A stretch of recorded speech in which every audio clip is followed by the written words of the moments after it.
unsung narrative. Young, dumb American, arrogant, throwing fits, ripping shit, tearing it, imperative. Then I'm killing this mic no matter where I live. These derelict rappers acting the fool, this embarrassing is flagrant. That's the nature of this entertainment, and we can't even change it. Guilty before arraignment, now the system tainted. But when we speak, they all laugh at us.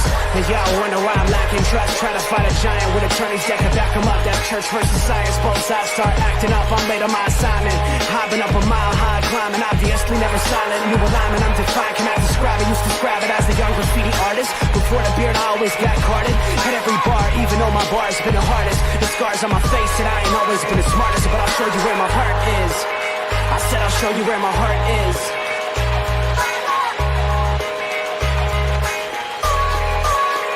I can show you where my heart's at. See it on my sleeve. Even if the beat stops, my soul will not leave. If I never stood tall, nobody will ever see. I can show you where my heart's at. See it on my sleeve. I can show you where my heart's at. See it on my sleeve. Even if the beat stops, my soul will not leave. If I never stood tall, nobody will ever see. I can show you where my heart's at. See it on my sleeve. I can show you where my... The type of guy that would ride with the breeze. I'm higher than most people. I'm cold and icicle freeze. I'm liking to Mike Tyson. I'm a bison, a beast. I'm hot like Jamaica, like right by the beach. My pops is from a spot where they're fighting for peace. 8 years old out there watching people fight in the streets. All these sirens only make the violence increase. Yeah, we're still not loving police. It's that bright young American, nice, dumb, arrogant, tight on a mic, but he might need a therapist. Heart full of kerosene, head full of fairy tales. Said that you're my homie, you don't know me, but I know you very well. Roll back on some West Coast shit. This whole track is wetter than your dress code kiss. About to hit the track, running on some retro fit. It gets so lit, I guess so, bitch, now let's go.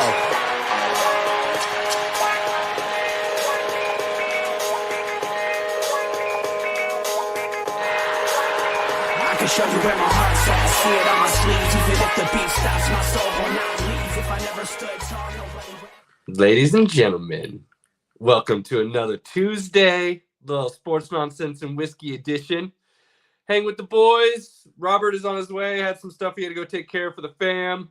He'll be joining us as quickly as he possibly can. So the boys are back tonight. Pinky, my guy, how you doing? Good, my friend. Good. This is the glass I got from the game last week. So nice. Very good. Very good. The game was good. You guys saw a W? Saw a W. We saw Wemby do Wemby alien things. Almost hit the quad double. I swear, if Pop doesn't take him out with like 6.5 minutes left and then put him back in at 3, I think if he'd have played the whole time, I think he'd have gotten that. I think he would have got the quad double. I thought that Durant was probably the only one in the league that had that ability to go out and get a quad double right now. Chet Holmgren came along. He could get a low-end one, possibly a 10-10-10-10 kind of run. But Wemby, look, I said I wasn't convinced that he was going to be a generational talent.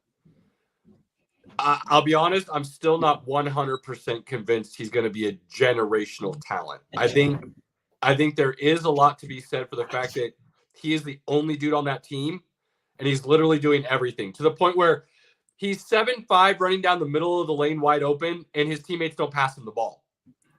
Like, the Spurs are just a giant mess, so he has to do everything to get all of these things. I think he's really, really, really, really good, and he keeps going like this, and they put some talent around him, and he keeps doing it. I will eat as much crow as I need to because he's special. Hey, I've got a surprise for you. Oh. We disagree again.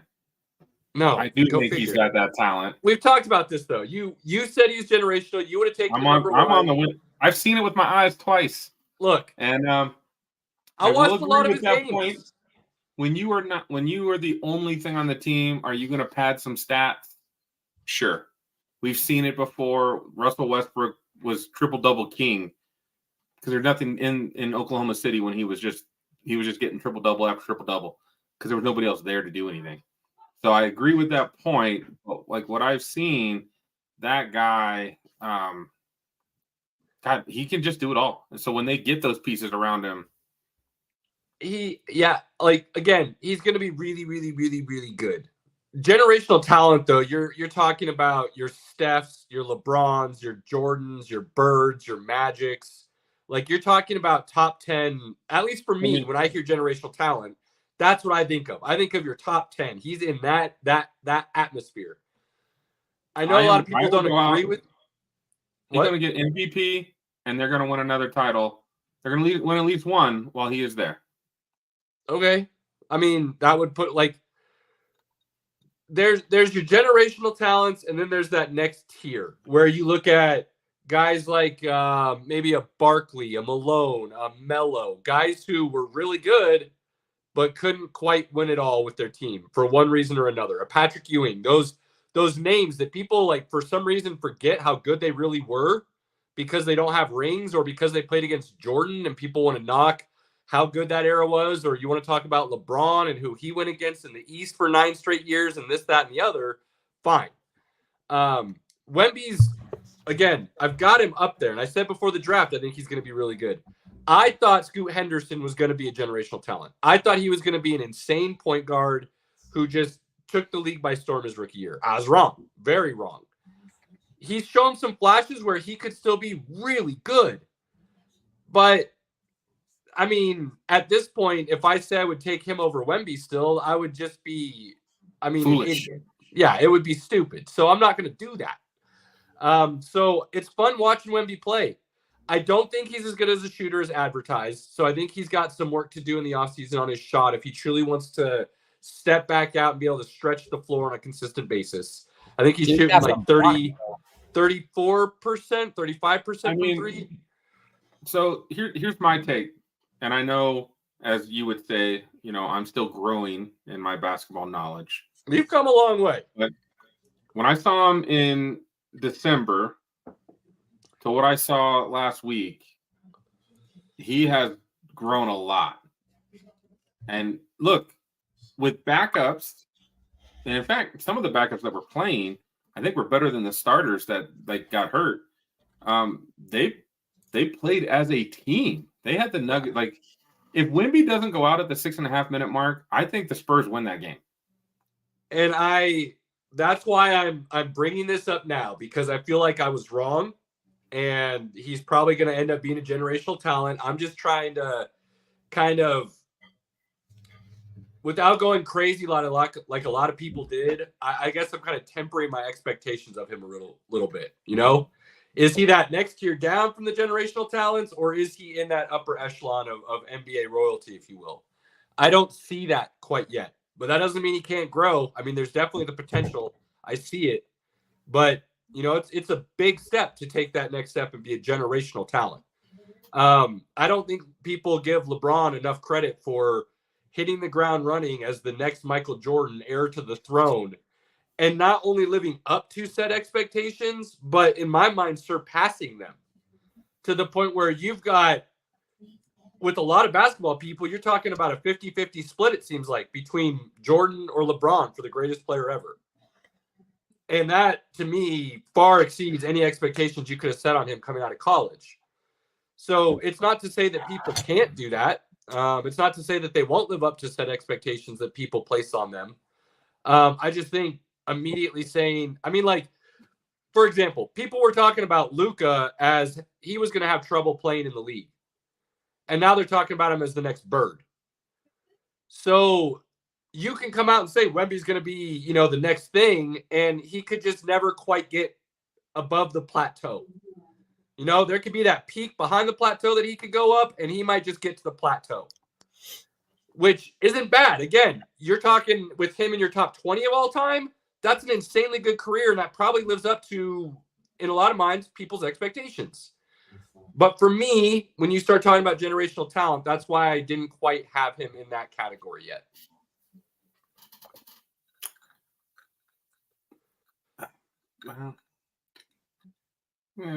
I think he gets there as long as he doesn't get hurt. And cheers, Pinky. You're probably right. That'd be the only thing I could see happening to derail that. I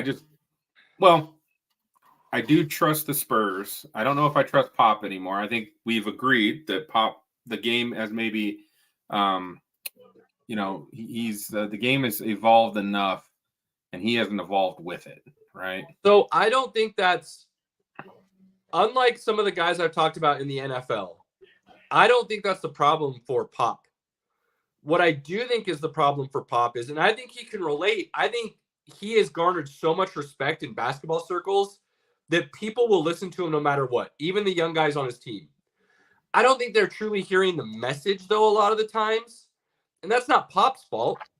That's because he doesn't have that veteran leader on the team, or 2 or 3 guys that can be the voice in the locker room. And when you don't have that, and it's only the coach's voice as the senior authority, and he's the only one holding people accountable, and you don't have peers doing it as well, it's a recipe for disaster. And I don't see how they change that in the next year or two, because there's not going to be a ton of upper echelon veterans coming on the market that would want to sign with the Spurs in free agency.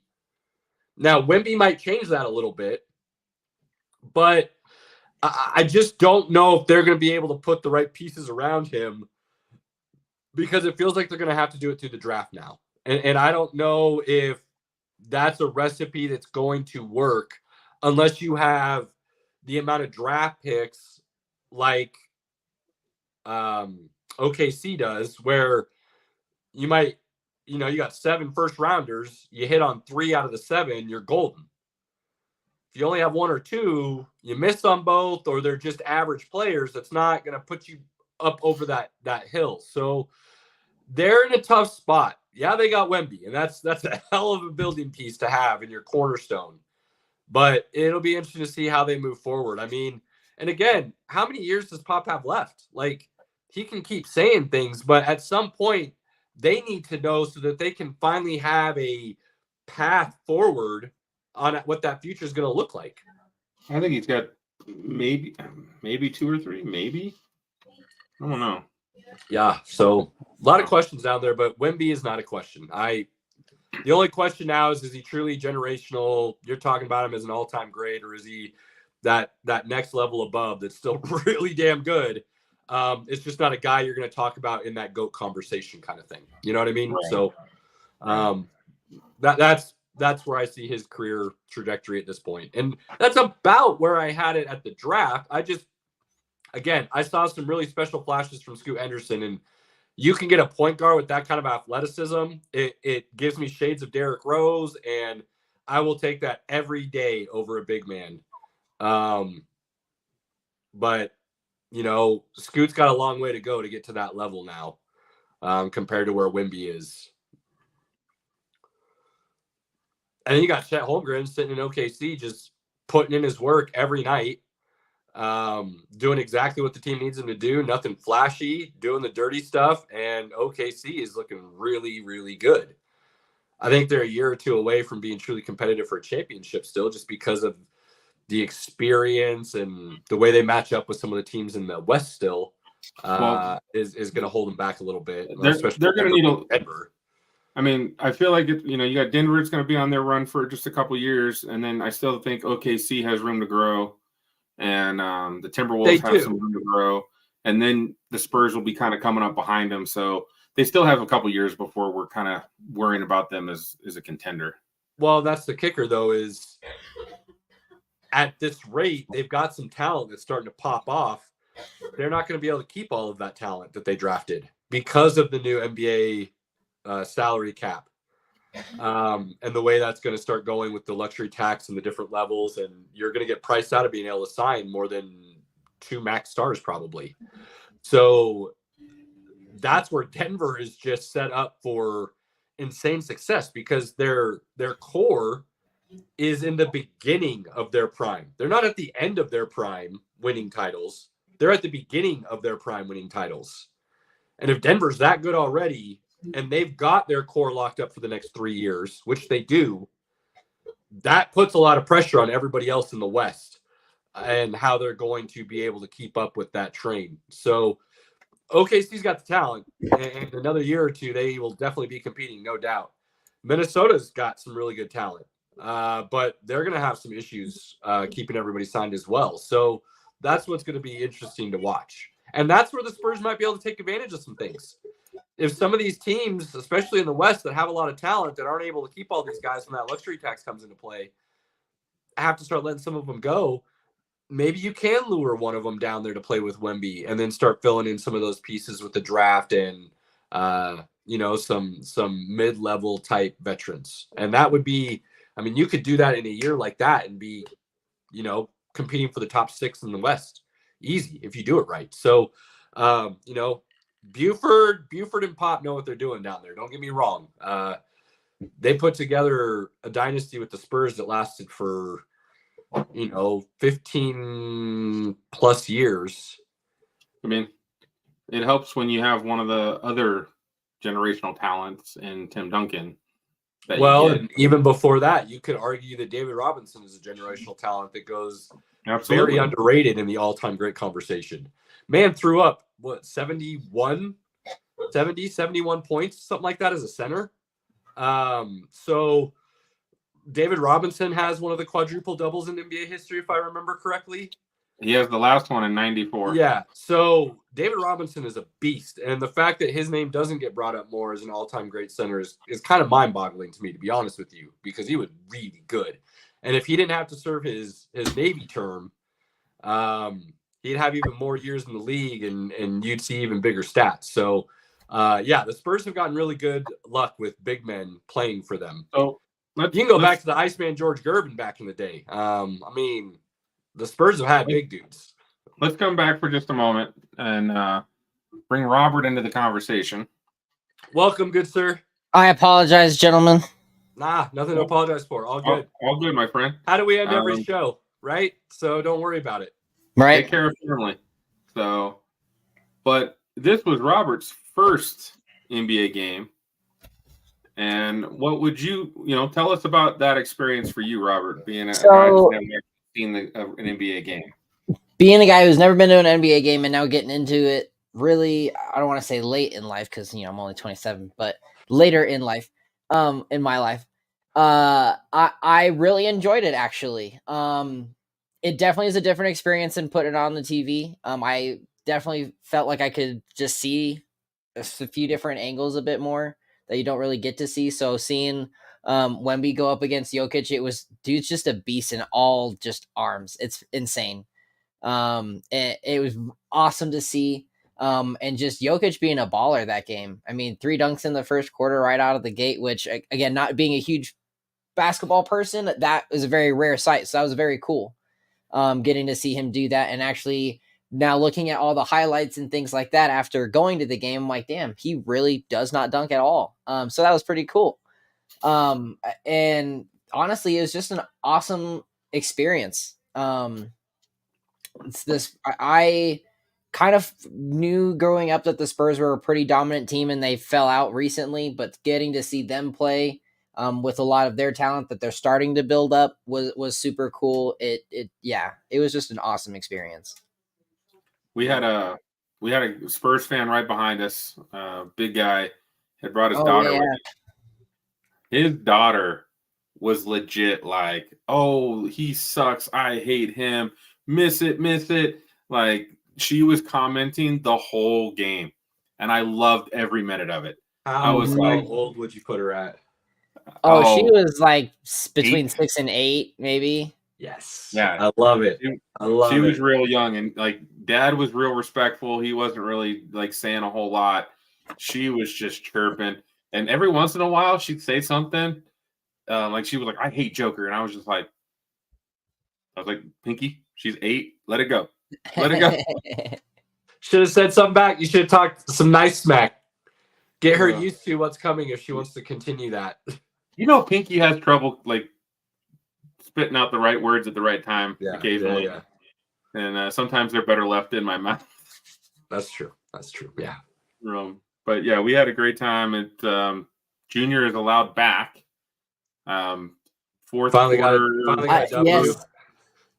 Yeah, finally got a W with Junior in the house. So I said, okay. I was like, it was touch and go there for a moment. You may not have been invited back. So that's tough, man. That's tough. So it was good to see you win. And then I ran into my buddy Ron Moon as well. He ended up getting ticket to the game like that day. Somebody invited him up, so I got to see him and talk to him for a little bit. And I just Me and him may not always agree on sports takes, but I appreciate that he has them. So, and he's a good dude. Good dude with a good family, and I love that guy. So, to Moon, good seeing you, buddy. And well, now we jumped in. We talked some NBA. I believe the play-in starts next Tuesday, right? Is that the date? Is it next Tuesday that the play-in starts? That sounds right. Let me double check, but that sounds right. I also have some good sports news to share about some soccer. We're gonna have to work this in because Caleb, I need to share some things with you, sir. Let's Caleb check that real quick. I'm gonna give a shout out. I just picked up this 12-pack of the Truly seltzers, and these are this is a new one I haven't tried before. They are delicious. Desert orange, mountain pear. There's a tropical one, and there's another one in the 12-pack. They are delicious. So good on you, Truly. Thanks for helping a brother out. I find that seltzers just sit better in my stomach than beer does. So yeah. I feel like it's nothing wrong with the beer. I think it just might be something wrong with you. It could be the old age, Robert. I wasn't gonna go there. You brought it up, but could be the old age. I actually had a coworker today tell me that she's always surprised by how young I talk and how young I act. Was it Karen? Then she remembers how old I am. Was it Karen? No, it was Sandra. Oh.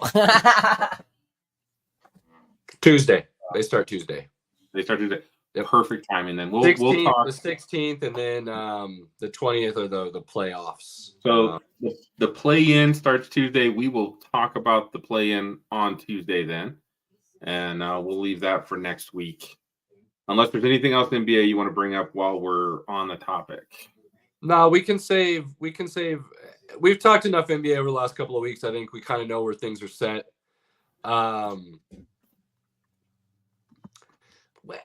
Maybe we should talk just a minute, because while the upper echelons are set, and we've said, out in the West, we're looking at the Nuggets, OKC, and Minnesota fighting for the 1 through 3 seeds. They're basically all tied. Denver needs to win tomorrow night to get the tiebreaker against Timberwolves. They've already lost the tiebreaker to OKC, but they're up a half game. So Nuggets are looking like they've got a window here. They need to win out. That's what it comes down to. But where I'm going with this is not so much the upper echelon of the seeds, but the play-in seeds are getting super interesting. And to me, I think we can spend just a moment here, Pinky, if you'll allow me. I will indulge you. All right, I will indulge you, my friend. I don't know what's going on, so yeah. The reason this is so interesting is a couple different things. I'll start out in the East. With Joel Embiid coming back, the Sixers have looked pretty dang good. Now, the kicker is he's on a minutes restriction. Do they hold to that in the playoffs? Does he go all out? What does that look like? Is he going to be able to even get enough conditioning to go all out come playoff time? But they're sitting in the 7th seed right now out East. Miami is the 8th seed. Miami has Philly's number the last couple of years, okay? And they've got Jimmy Butler, who basically doesn't give a shit about the regular season and will show up here and there, say he's hurt or not hurt, I don't know. But come playoff time, the dude shows up. And Miami always has this extra gear out of nowhere. Philly, Miami in that first round 7-8 matchup, winner is automatically into the playoffs, right? They get the 7th seed, they're in. The 8th seed then has to face the winner of the 9-10 matchup. They got to play another game. That's not a great matchup that Philly wants to see. Now, Philly is only a game back of Indy right now for the 6th seed, which I think is something they're really actually trying to grab right now because it's going to give them a couple extra days rest when the season ends and keep them out of having to play those extra couple games, which would be huge for Embiid. So that's something to keep an eye on. Chicago, Atlanta are locked into the 9-10. Both have some talent.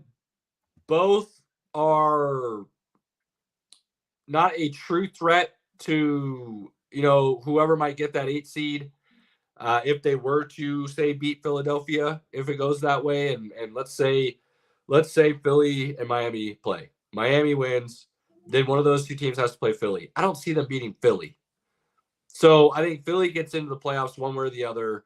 And I think Miami, if they lost to Philly, would be either one of those teams as well. Now, Miami's got to get healthy. They got to have everybody come playoff time. And if they do, we'll see. I don't know. I don't know if Miami's got the same. We'll see. I don't know if they've got the same feeling like they did last year. I think last year in the playoffs, they got a lot of help from Strus and Caleb Martin, and both of those guys are gone. Right. They got some timely 3-point shots from those guys. What seed were they last year, Pinky? Huh? What seed were they last year in the East? They were the 8th. Yeah. And people weren't even sure if they were even going to get into the playoffs. They had to win the play-in games to get into the playoffs. They lost the first play-in game. They had to win the second one just to get in. So you can say they don't really have that same feel as they did last year. Well, yeah, last year they didn't really have that same feel either. Until all of a sudden they went on a run and nobody could stop them. So Miami is still dangerous. Atlanta is kind of sneaky. Trae Young has proven from a game-to-game scenario he could go crazy hot and carry his team to a victory. Well, that's the thing.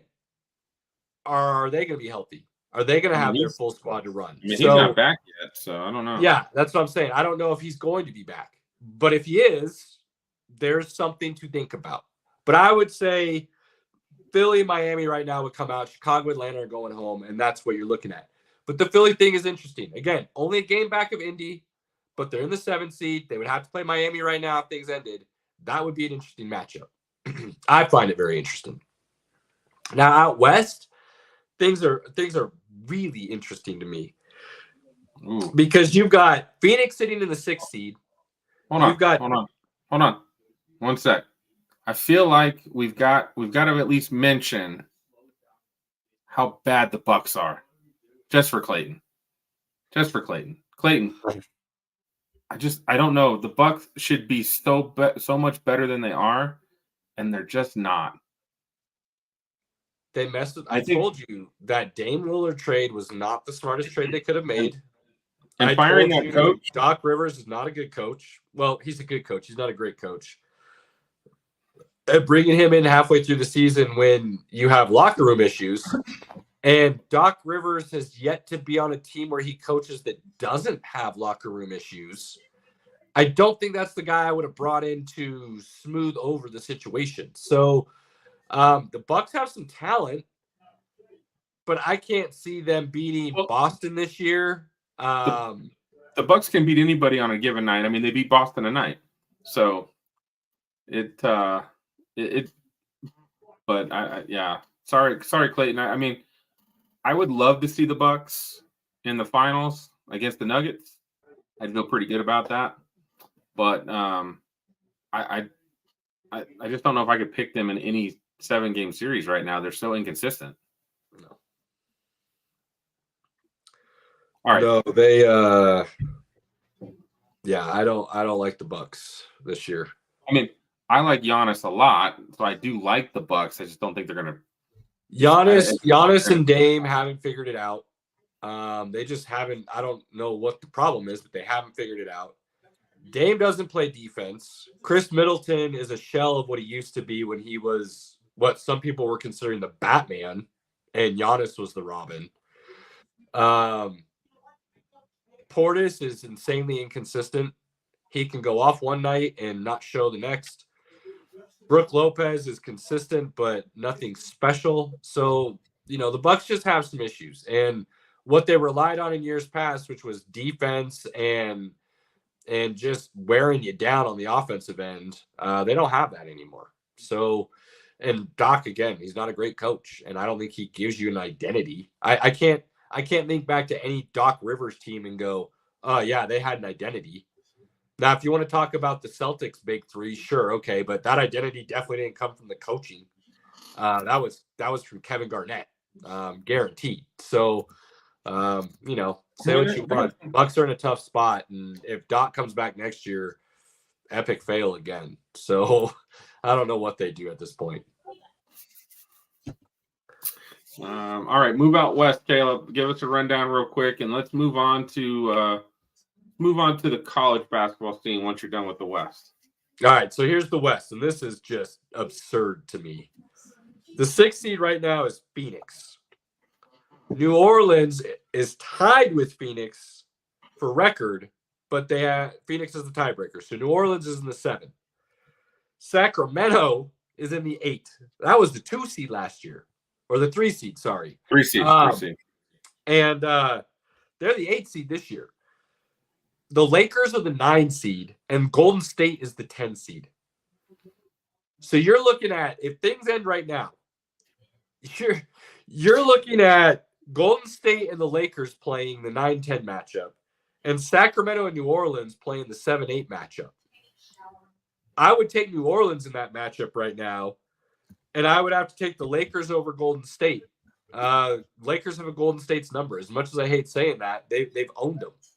So then you'd have a Lakers Sacramento for the final seed, that 8 spot, and I don't see how the Lakers win that game. I don't. I think Sacramento would beat the Lakers in that situation, and you'd have LA and Golden State out of the playoffs, going home, sitting on their couches watching, with 2 of the top 5 NBA players in the league, in my mind, not in the playoffs. I'm going to throw this out right now. The play-in games may have the highest ratings of almost any of the games in the playoffs, because the Warriors and the Lakers are going to be in the play-in games. For any one individual game, sure. I could easily see that. And they're intriguing matchups. I'm sitting here going, very intriguing. I want to watch that. So, yeah, going to be really interesting. Really interesting to see how that unfolds. Let's be honest. I do not believe in the Warriors at all this year. At all. But I did when the season started. That quickly went away. I do think the Lakers can win their way into the 7th or 8th seed. But again, they're going to play Minnesota or Denver. Well, they can't. Or maybe OKC. I mean, the Lakers, if the season ends, if the Lakers finish in the 9 spot, they're screwed. They have to get to the 8 or 7 to hopefully finish in 7. Because if they get the Nuggets in the first round, their season's over real early. I mean, that's a first round exit in the playoff. I give them a fighting chance against like the Timberwolves or OKC. Sure. But if the Nuggets end up as the 1 seed and the Lakers end up as the 8 seed, that's disaster. That's disaster for LA. So there's a lot that's going to happen. There's 4 games left. Give me a second here. 4 games, yeah. Okay, 4 games left.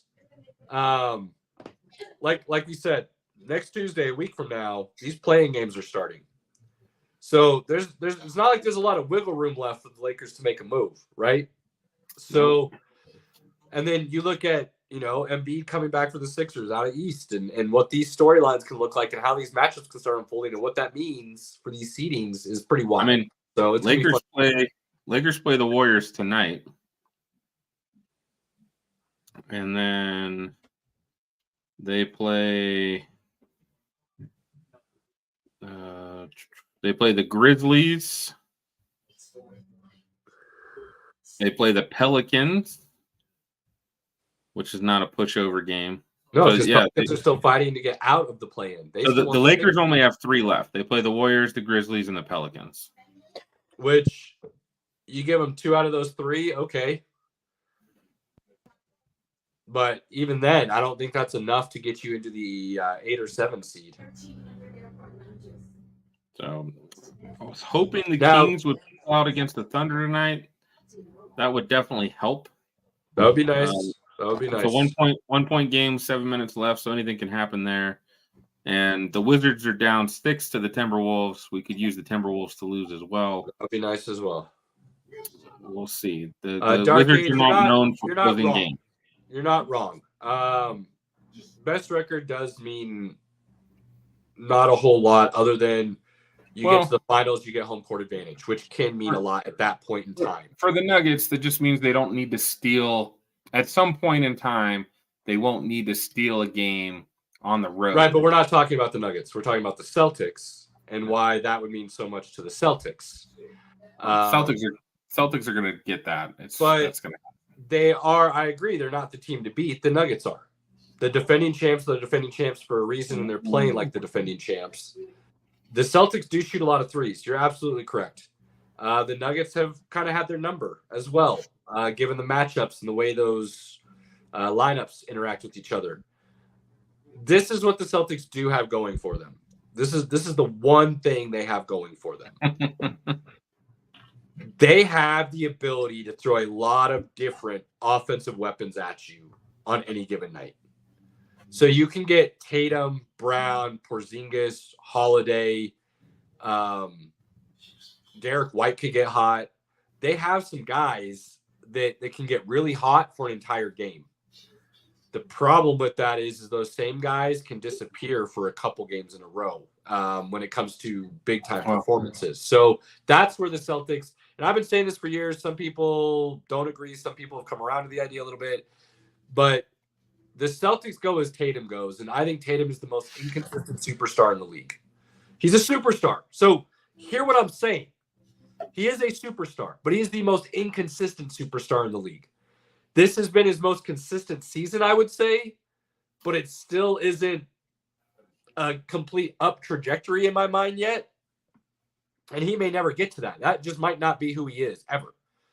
And so that is going to be their problem. And when you can put multiple defenders on him and run at him like the Nuggets can with a Caldwell Pope and a Brown and a Aaron Gordon and so on and so forth, even Michael Porter with his length that can just frustrate him a little bit. That's where the Nuggets have the advantage. And that's what carried them last year was that defensive ability to rotate guys out on those perimeter players and cause the other team's offense to stall a little bit. And then you have the most consistent superstar on the Nuggets team in Jokic that is always going to make sure your offense is running.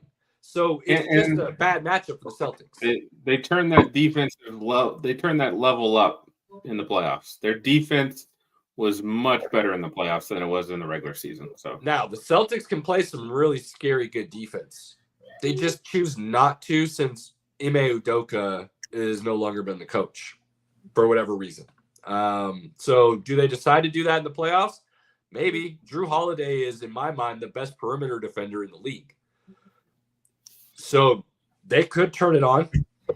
But I think they come out of the East. I think we see a Celtics-Nuggets matchup like a lot of people wanted to see last year. And I think, it's going to be something worth watching. So, I almost forgot before we talk college basketball and the weekend that was. Robert, you said you had some soccer you wanted to bring up. Yes. Please. So, Caleb, I don't know how much you've been keeping up with the Champions League. I know that's one of the big ones that you kind of keep up with time to time. Did you catch anything that's happened in the last couple days?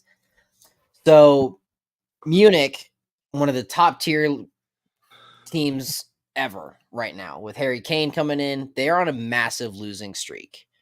They just tied with Arsenal today, along with Real Madrid tying 3-3. They've got another round to play, but Real Madrid tied with Man City. So if Arsenal takes down Munich, that means that it might be an all potential Premier League Champions League. Arsenal also retained the top spot this weekend when Liverpool drew with Manchester United at home. There are 7 games left in the Premier League season. If Arsenal can hold on to this, they're going to be the crown of the champions by the end. So Arsenal is looking at trying to do what Man City did last year and get the treble. Mm-hmm. Is that what I'm hearing? Are they in play for the treble? Mm-hmm. Okay. Also, is it that big of a surprise that the Premier League's top dog? Because, La Liga fell off quite a bit over the last decade with Ronaldo and Messi and some of those guys moving on. And then a lot of those guys just, aging out. When you talk about some of those epic Barca teams, and Real Madrid teams.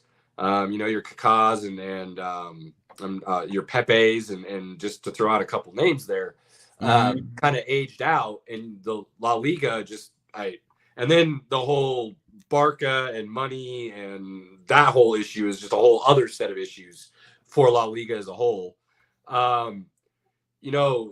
Serie A hasn't been a whole lot for even before the last decade. I mean, you used to talk about Inter and Milan and Barcelona and Atletico are in right now. Atletico. Well, I know they are, but they're not considered true threats, is what I'm saying. Yeah, I believe Dortmund's gonna wipe the floor with Atletico, and Barcelona's gonna win against Paris. That's just. And then you get PSG has never been able to, as much money as they've thrown at teams to put together and superstar them, have never been able to do anything really. They look like they're probably losing Mbappe to Real, which would be insane if he shows up in Madrid, and then that changes La Liga instantly.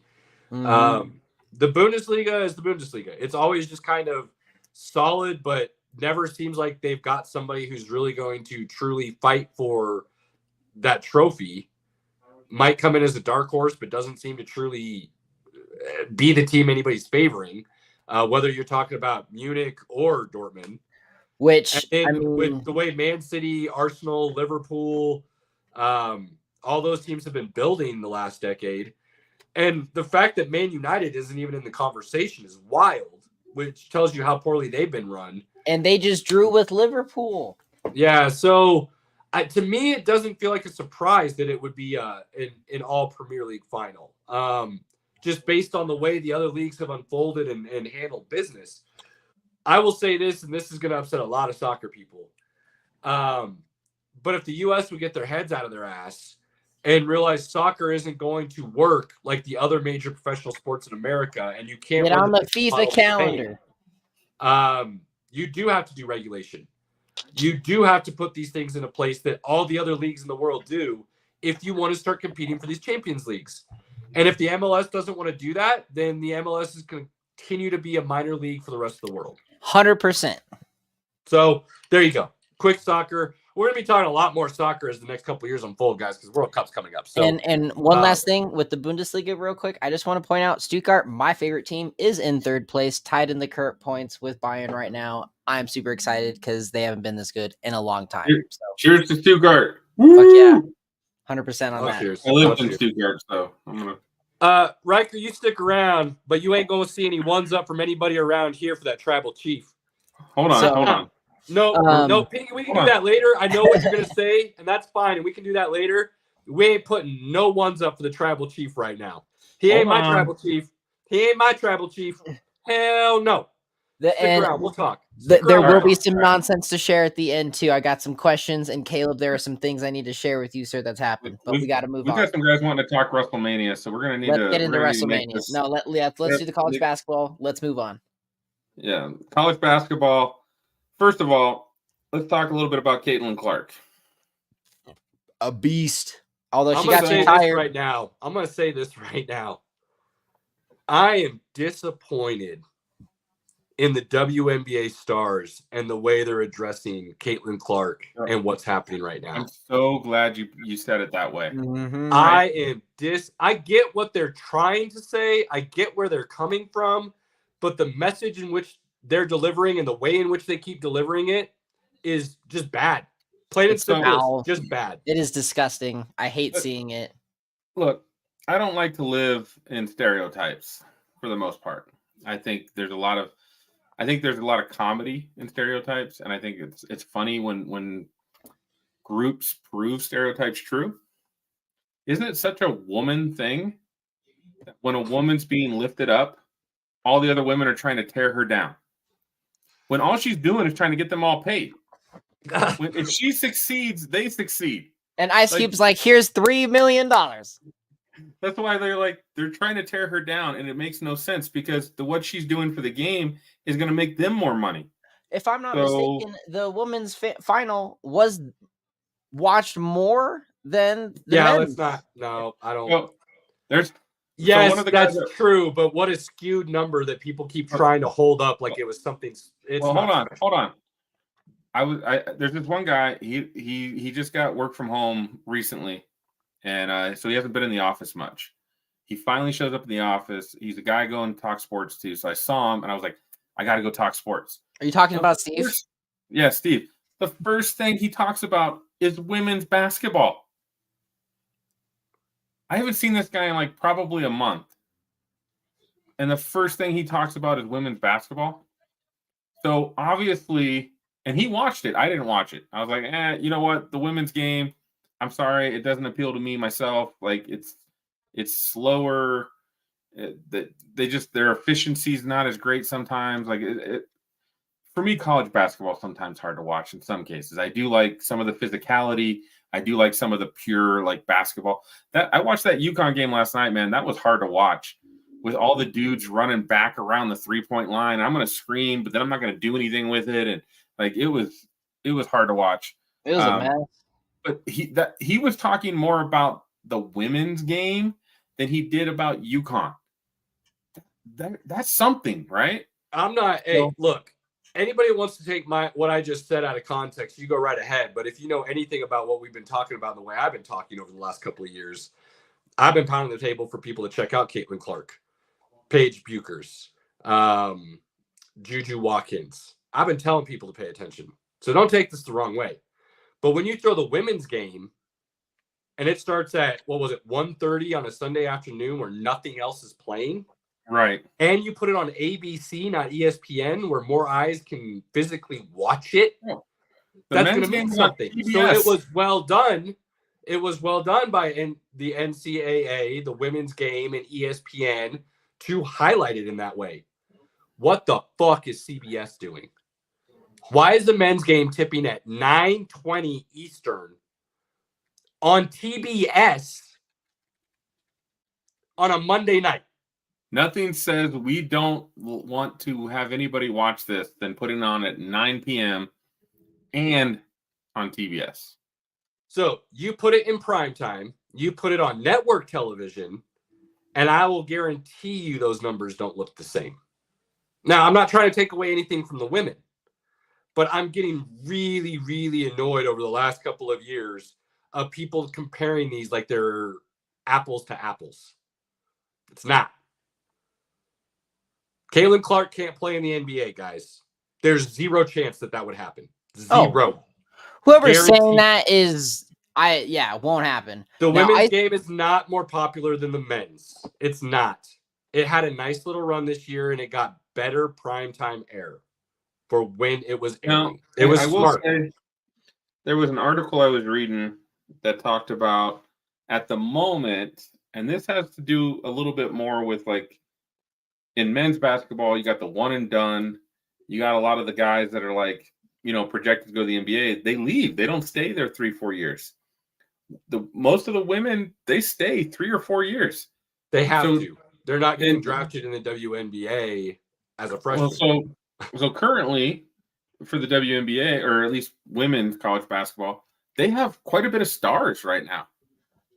They do. And that's something that the men's game, for whatever reason, didn't want to or couldn't find because it was more about the team this year. And that was just the way the tournament fell, which is fine. And I'm happy that people finally paid attention to some ladies playing some really good basketball. I'm not going to sit here and listen to this built up story that doesn't have the facts to truly back it up, where the women's game is more popular than the men's.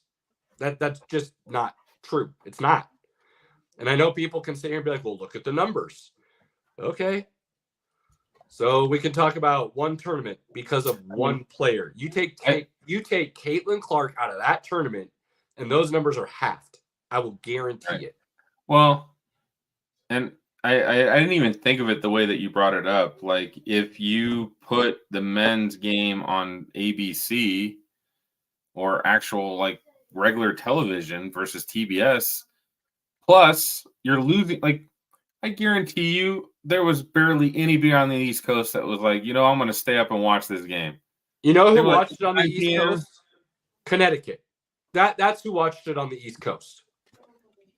Because once 10 o'clock rolls around, if your team's not in it and it's not an insanely good back and forth game, you're not staying up to watch the second half or whatever else you might have checked out. You might not have even tuned in to begin with, because by the time 9:20 rolls around, you're ready to turn on whatever you want to fall asleep, not the game. So it's just dumb. It was just dumb. I'm going to give Caitlin Clark. I mean, she made women's basketball worth watching. She brought a lot of attention. There's a lot of excitement for what she does next. And again, I just felt like it was such a woman thing to just everybody's trying to tear her down versus lifting her up. Right? Continuously hearing that over the last couple of days has been mind-boggling to me, especially when it's coming from people like Diana Taurasi and Sue Bird, who you, at least I thought, were stars and veterans willing to usher her in and welcome her in and make sure she understands she's got to earn it still to help the game grow, rather than basically telling everybody she ain't that good and we're going to make her feel stupid. Because that's really what they've been saying. Like, she's going to learn that she's not that good. We're all going to smoke her, and she's going to have to get checked. Like, okay, well, I'm out. Guess I'm not watching WNBA anymore because you're taking your best talent and flushing them down the drain. Cool. That sounds like a brilliant move, especially when you're talking about trying to separate from the NBA and actually be your own entity. Which, again, how is that even possible when the NBA is still supplementing your literal bottom dollar? A couple of the previous, WNBA fans or stars are like telling her, like, you're not going to make any money in the WNBA. Take that $5 million from Ice Cube. Like, that's a no-brainer. For one season, go play in the Big Three. He wants to do that for 3 or 4 years with her. She's going to earn more in 3 or 4 years as a Big Three player than she will earn in a 20-year career in the WNBA. Especially if she goes to the WNBA and she doesn't quite have the same career in the WNBA, she's going to lose out on a lot of money. Yeah, man, it's tough. It's been tough to hear, and disappointed is the word that I kept thinking about. Not mad, not angry, because I get where they're coming from. It's just the way in which they're delivering this message is so terrible. Let's just say it's poor timing, right? I'll agree with that too. There's actually excitement for the women's game, and they're just basically like dive bombing that excitement. Yeah. So, yeah, they are. They are. Now on the men's side, let's go ahead and give UConn their roses. I'm gonna run down some stats real quick. As Pinky quoted in our group chat, and Pinky's not a big fan of the term blue blood because he doesn't think it includes the true people it maybe should at times, and I don't disagree with him. Cheers, my guy, to that. But Pinky said UConn is now the bluest of bloods. And I've heard that mentioned in some other places. Over the last 25 years, they absolutely are.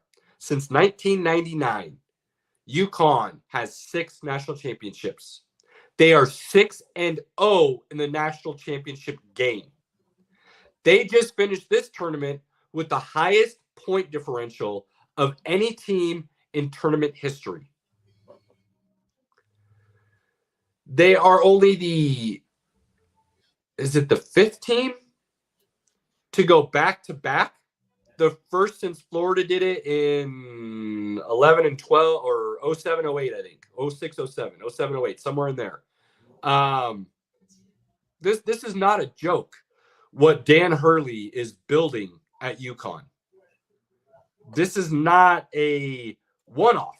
This is not, he had a good group and was able to do it 2 years in a row. No. Dan Hurley told everybody during COVID they had a bad loss. I can't remember the game. But after the game, what he said was, good for them.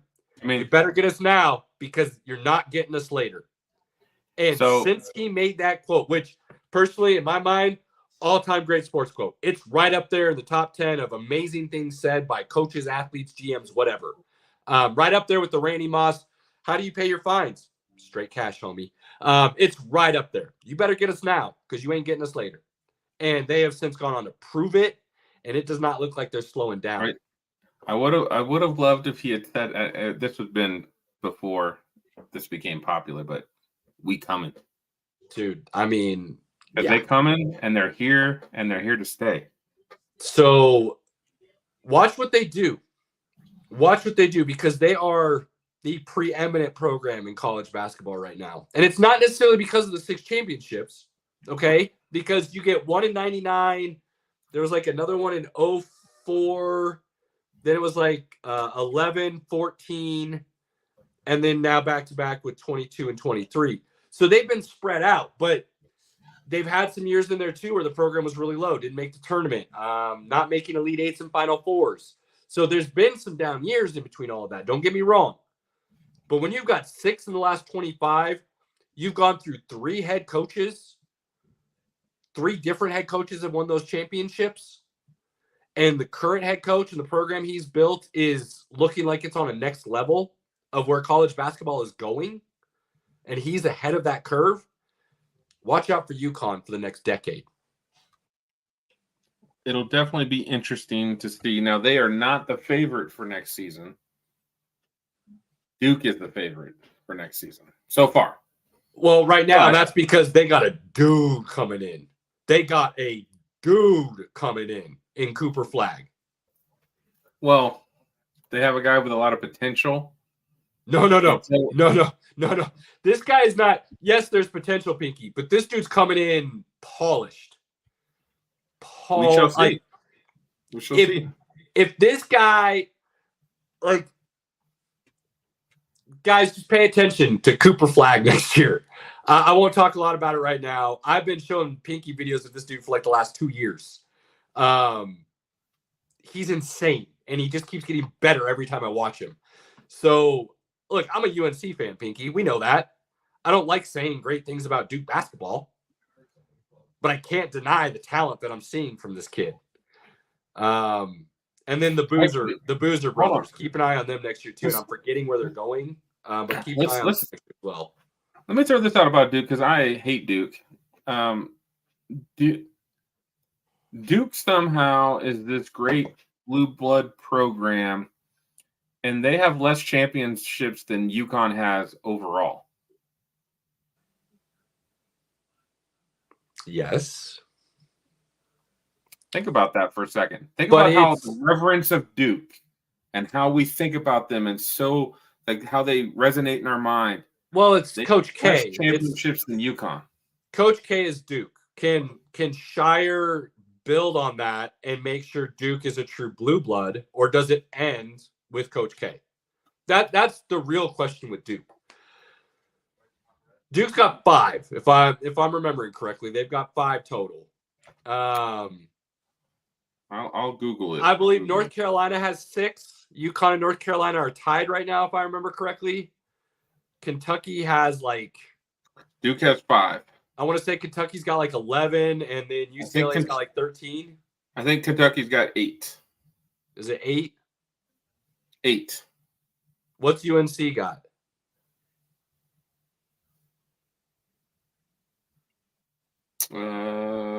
They have 6. 6. And then what's UCLA have? I think it's 13.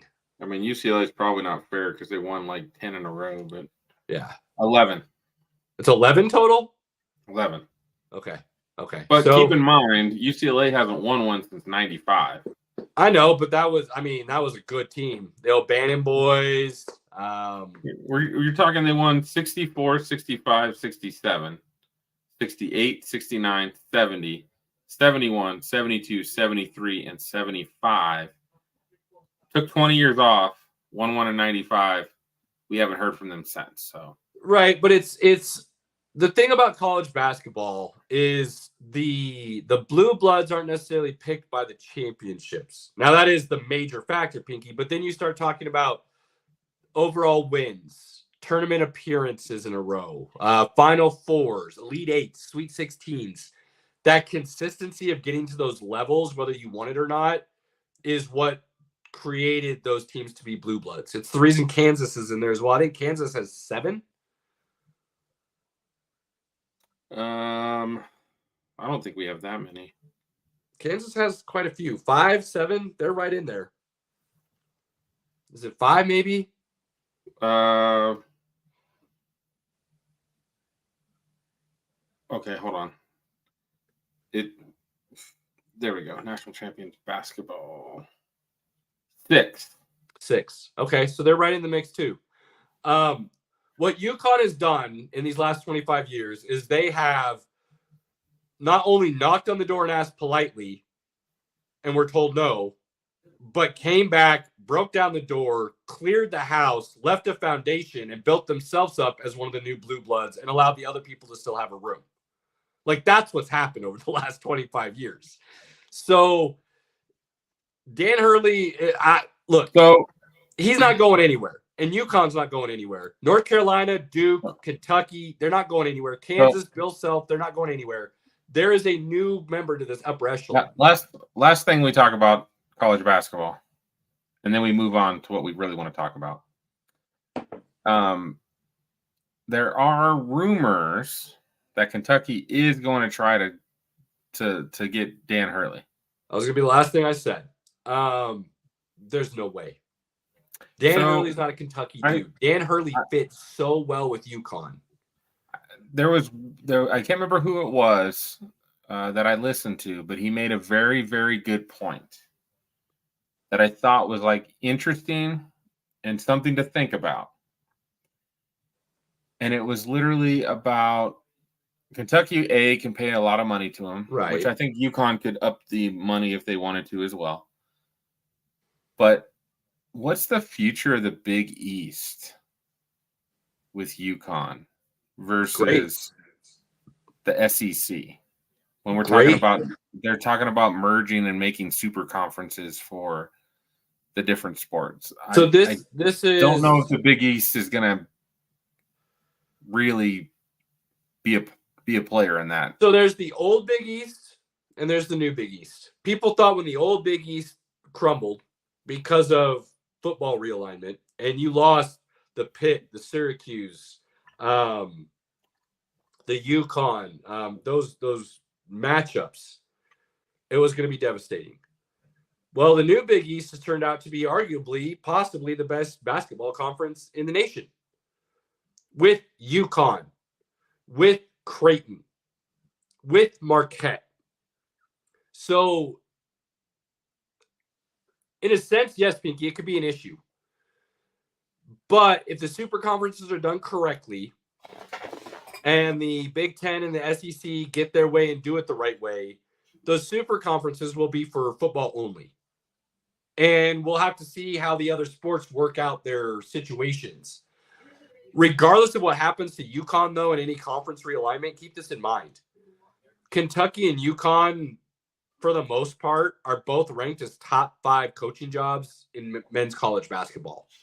So it's not like he's leaving a Nebraska or a Colorado, who are great universities, but not great basketball programs per se, right, to go to Kentucky. You know, he's leaving arguably the best program right now to go to what he could build up to be the best program again and bring back to prominence. Is that a story worth Dan Hurley's time? I don't know. I don't think so. Based on what I've seen from his personality, he looks like a dude who wants to keep building UConn and make them the greatest program ever, rather than going and helping Kentucky rebuild. I mean, I think he should stay at UConn. I do, but I do too. I think it was interesting to think. It is an interesting thought. I think the Big East will be fine. I think college basketball will be fine. The name that's getting thrown around now that I see that is interesting is Bryce Drew from Baylor. And he's built that Baylor program into something pretty good. They got a national championship 2 years ago. Don't they? Didn't Baylor win 3 years ago? No. I don't think so. I feel like they did. You want me to look it up? I'm pulling it.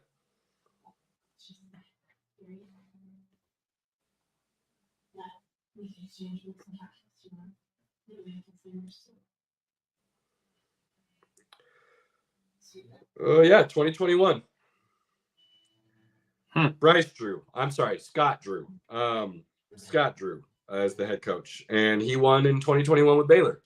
So he's built something there in Baylor that's been sustained. They're a powerhouse in the Big 12.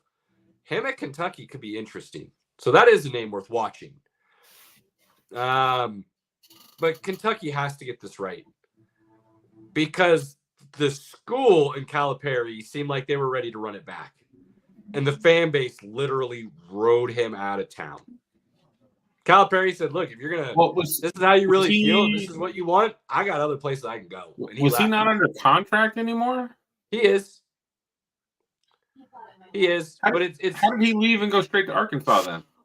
Mutual parting of the ways kind of situation. I don't know the details right now. They haven't really been released. Okay.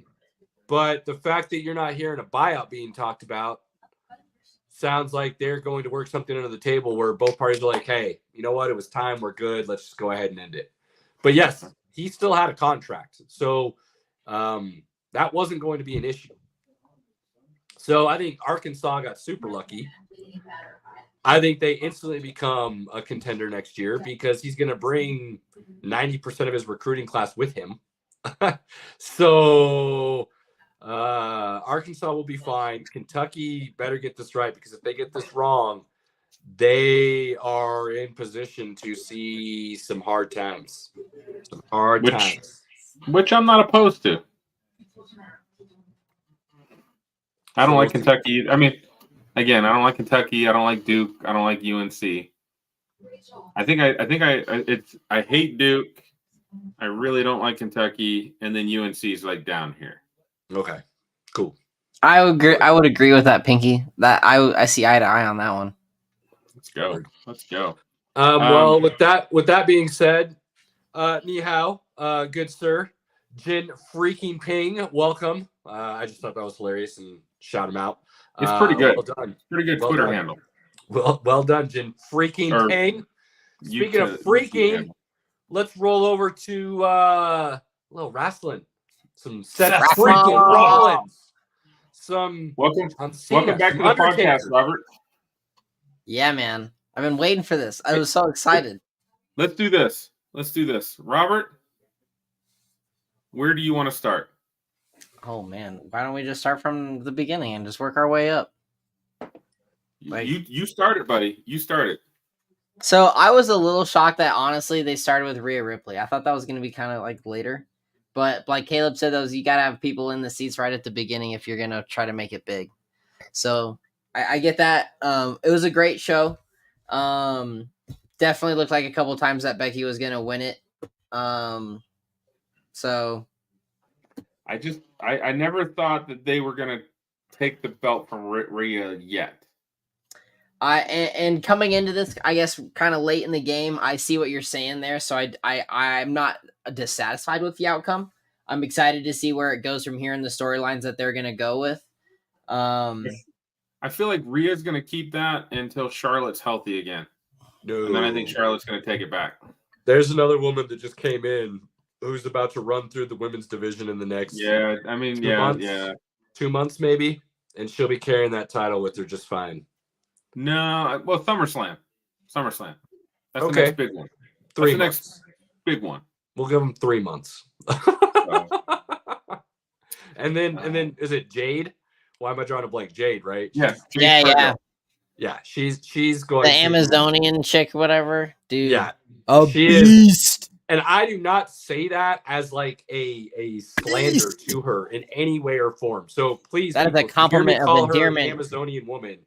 I mean it with the most respect you can possibly give somebody because she is just like a goddess. Like she looks like a goddess in a way. That, like she is a different Amazon. Female specimen than what you normally see in life. Speechless, dude. She is damn. And I don't say that about very often, but damn. When she came out with Naomi and Bianca, and she made those two look small. Yo, really though, when they that's a woman. Like that is a really 100% grade A style. Like, damn, she's gonna mess some people up. She ate all her meals and then some. When she turned them into energy for her guns. Yeah, dude. She's she ate her snacks and then some. She She is a good-looking female with a lot of talent. That's why I believe she will run through that division, because there's nothing I see that the WWE would be like, we can't run your story. I don't see anything that's going to be able to hold them back from just accelerating her right to the top. I think they're going to continue the slow burn with her right now. I think she's a champion by SummerSlam. And I think within that time, she ends Bianca's career for the next year or so. And that story is completely gone. And she just starts making people her bitch. Okay. I can see that. Let's see. What I'm trying to find an article that talks about Saturday, which was the very first night. The next one should be the tag team with the ladders and for the lame.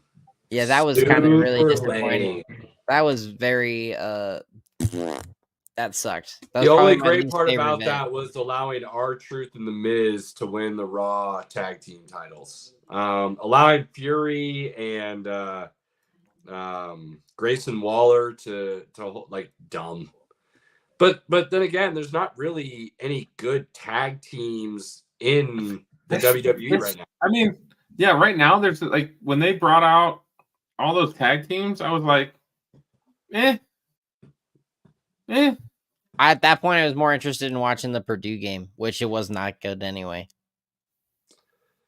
Yeah, there's just not a good tag team. There's not a true, real good tag team in the WWE right now. So it's just, we're going to have a kind of a lame, probably next year, to be honest with you, until somebody kind of steps up to the forefront. But the true tag teams now are all. I'll be honest, like the tag teams right now are so bad. It makes me miss Jimmy and Jay Uso being tag team champions. Like that match was awesome. It was enjoyable for it being like the brother against brother, but it was also sad because it's like, bro, it's your brother. Come on. They put on a good show. They did put on a good show. It was probably one of my favorite matches from the weekend between Saturday and Sunday. All right, so I'm pulling it up now. Let's see here. What did we have? Yeah, that whole ladder match, like I'm still thinking the Dudley Boys, the Hardy Boys, and I want to say there was a third team that I might be forgetting. WrestleMania years ago. That was a tremendous ladder match. This one just failed in comparison. Well, I think the silver lining, if you will, that we do have with the tag team division is the fact that this is I think I heard somebody say the Triple H era, where he's basically bringing back as much as he can the Attitude Era. And The Rock is obviously on board with that as one of the board members of TKO, based on the way he came out as the heel. I mean, and some of the verbiage he used with some of the crowds, definitely is Attitude Era reminiscent. You crackhead Terrence. Yeah.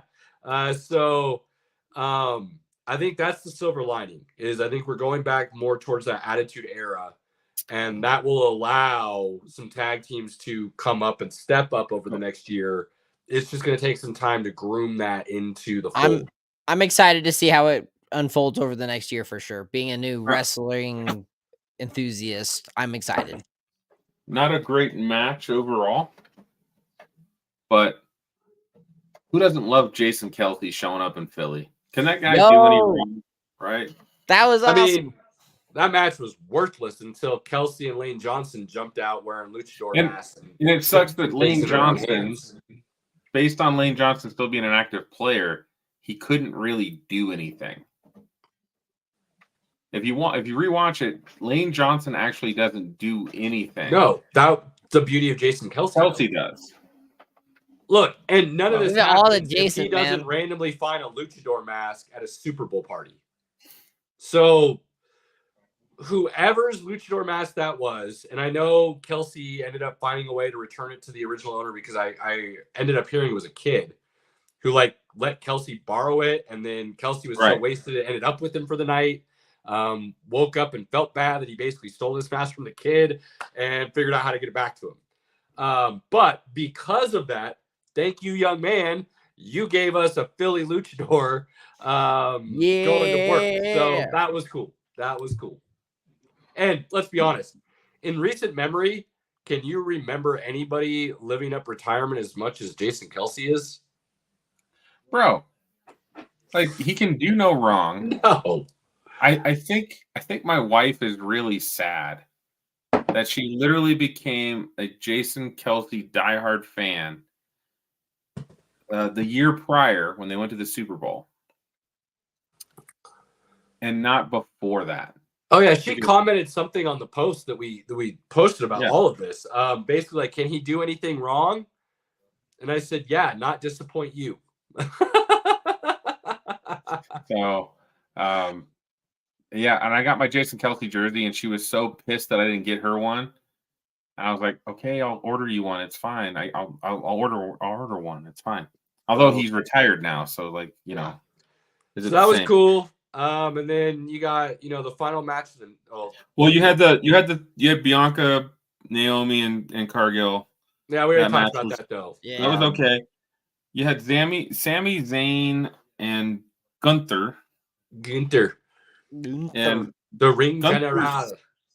I will say, I really appreciated Gunther's reign as champ. I don't like Gunther. I'm not a Gunther fan, but I respect him as a great heel. He handled his business really well. Like, he's just that arrogant guy that, like, I don't feel like he's a heel. He's just like that guy that's playing that, like, I'm better than you, and I know it. He's. I mean, that's kind of the heel, because I feel like he wasn't looking for the fan support. You know what I mean? That's usually what the heel is. They're the guy, the anti-hero, if you will. So, but you're right. To an extent, he's not a true heel. He's not a Roman or a Rock or something along those lines. But yeah. And there's something about Sami Zayn. I mean, it's funny. It's fun to me when he gets beat up and then he ends up coming back. But I just, like, for me, how long can they keep him champ, right? I agree. I'm done with the Sami Zayn redemption story. We've done that enough now. Like, Sammy's okay. He puts on a decent match. Like, You're always for me, get something from him, but I enjoy Kevin Owens a lot more.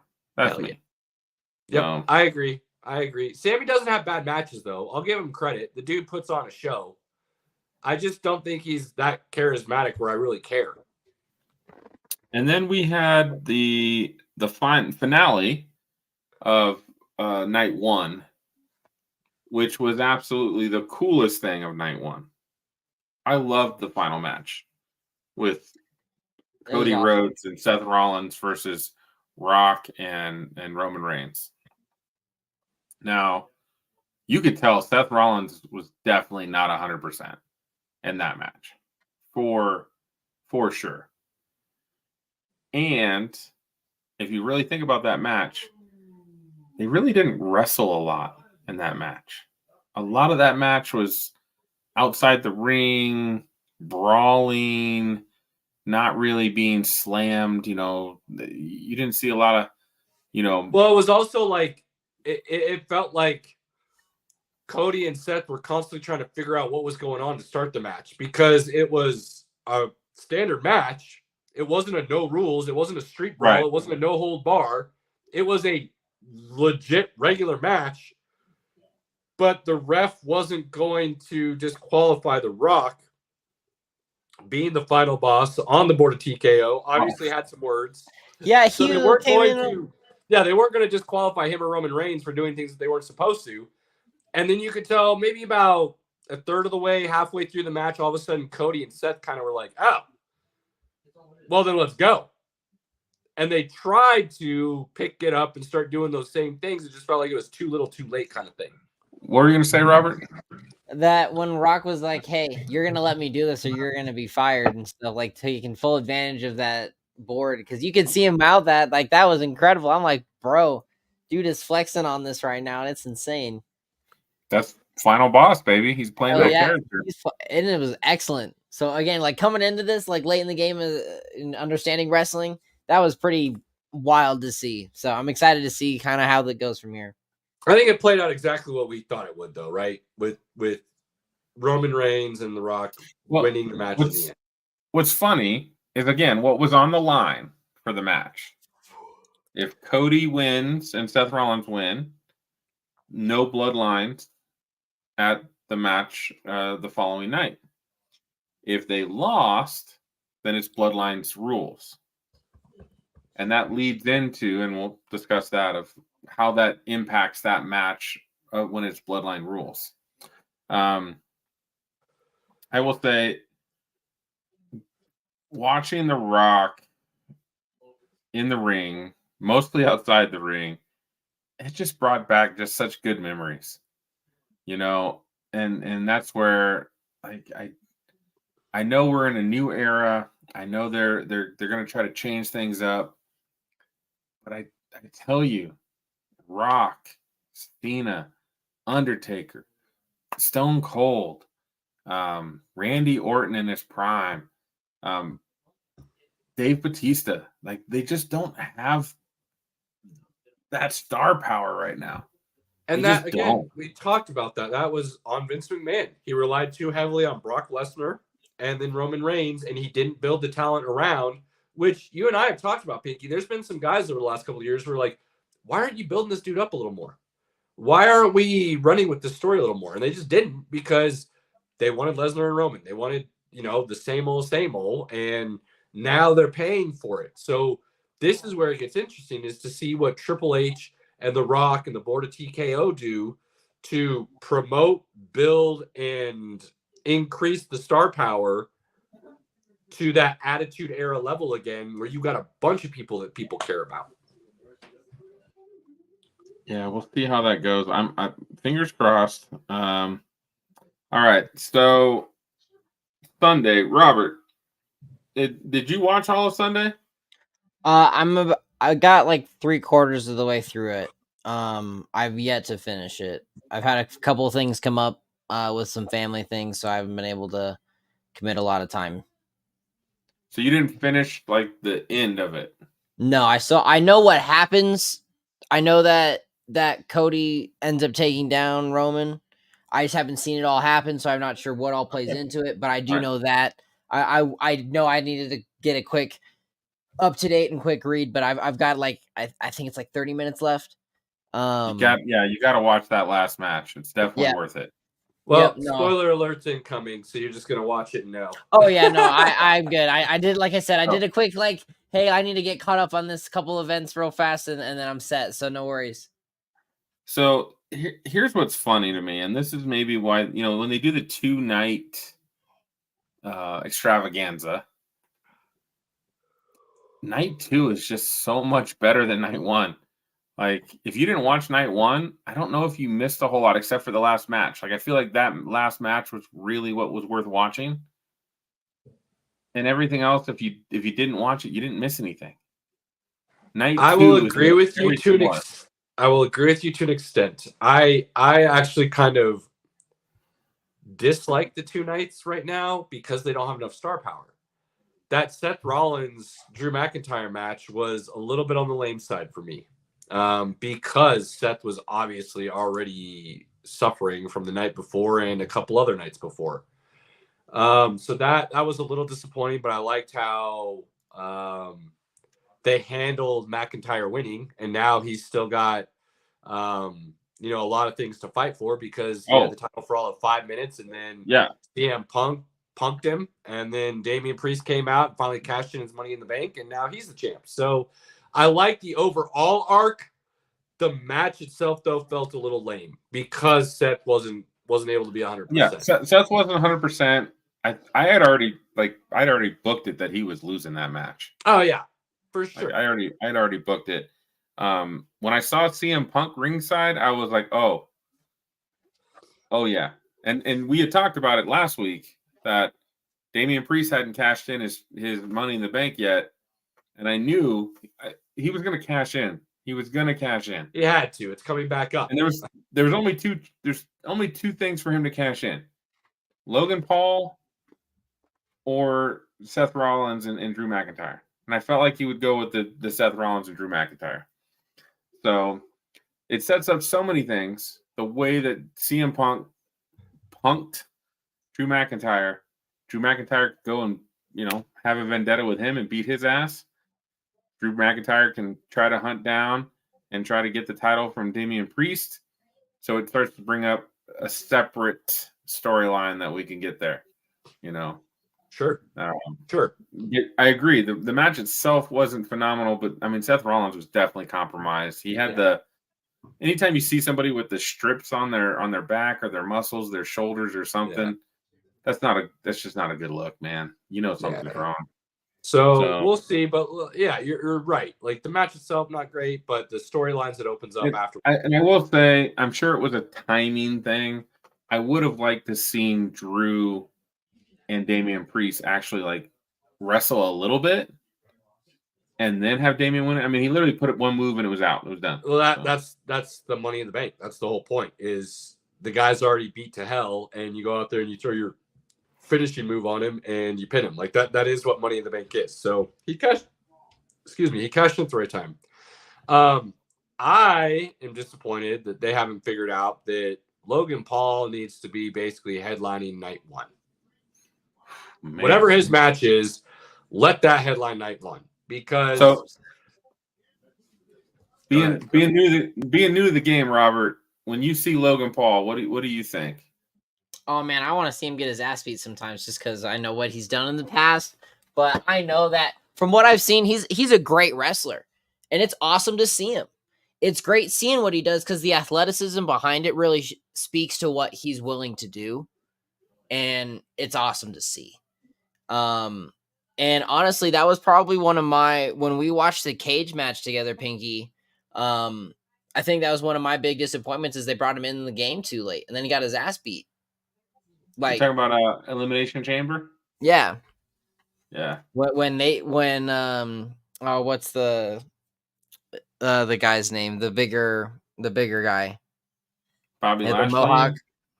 I think so, yeah. And he just took Logan Paul and just threw him through the chambers and just totally went baller. That was awesome. But I felt like they brought him in too late. So it's just like one of those things. He was the last one to kind of get into the match, and then he was in there, then brought out the brass knuckles at the end after he was already out. Like seeing whatever this match, whatever your feelings are about Logan Paul, and I kind of think he's a turd and a douche. He's a certified douche. That guy can freaking wrestle and do things absolutely that you just don't see on a regular basis. I was night 2. I watched the first half with my dad, and then I came home and watched the second half. And I happened to be watching that match with my dad, and my dad was like, "Wait, what did he just do?" I was like, "He flipped over the ropes and then jumped on a guy." Or he did like that one where he did like a frog splash and then like bounced off of him and went to the next guy. That was a crazy match with Randy Orton and Kevin Owens. Mm-hmm. Very enjoyable match. I like Kevin Owens a lot. I just think I like his demeanor. I also like that he's like my body type. So it makes me feel like I could get in there and do those things.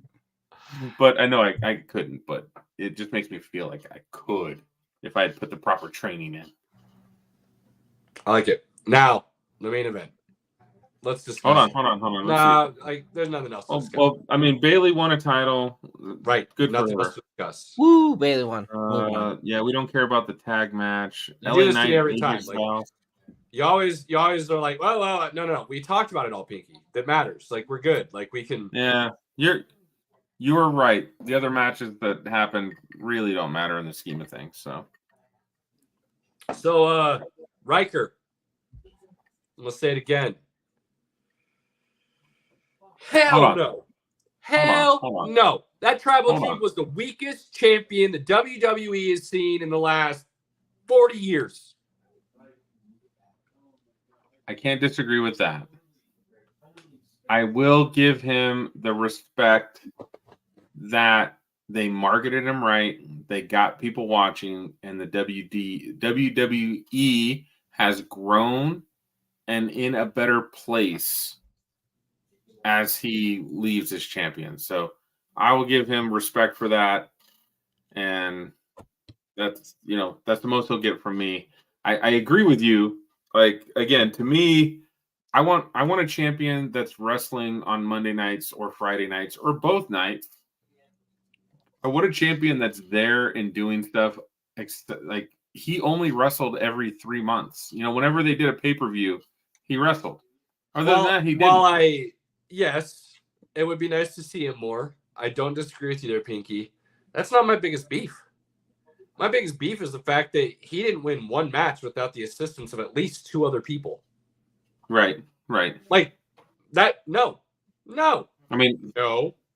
Every match I watched, as I found out that it was free on Peacock and started watching, every match I watched, it was interrupted by somebody else, and that's how he won. And that's one of the things that actually drew me away from wrestling back in the day. And I can't remember the exact time period that it was, but that was the norm in every single match.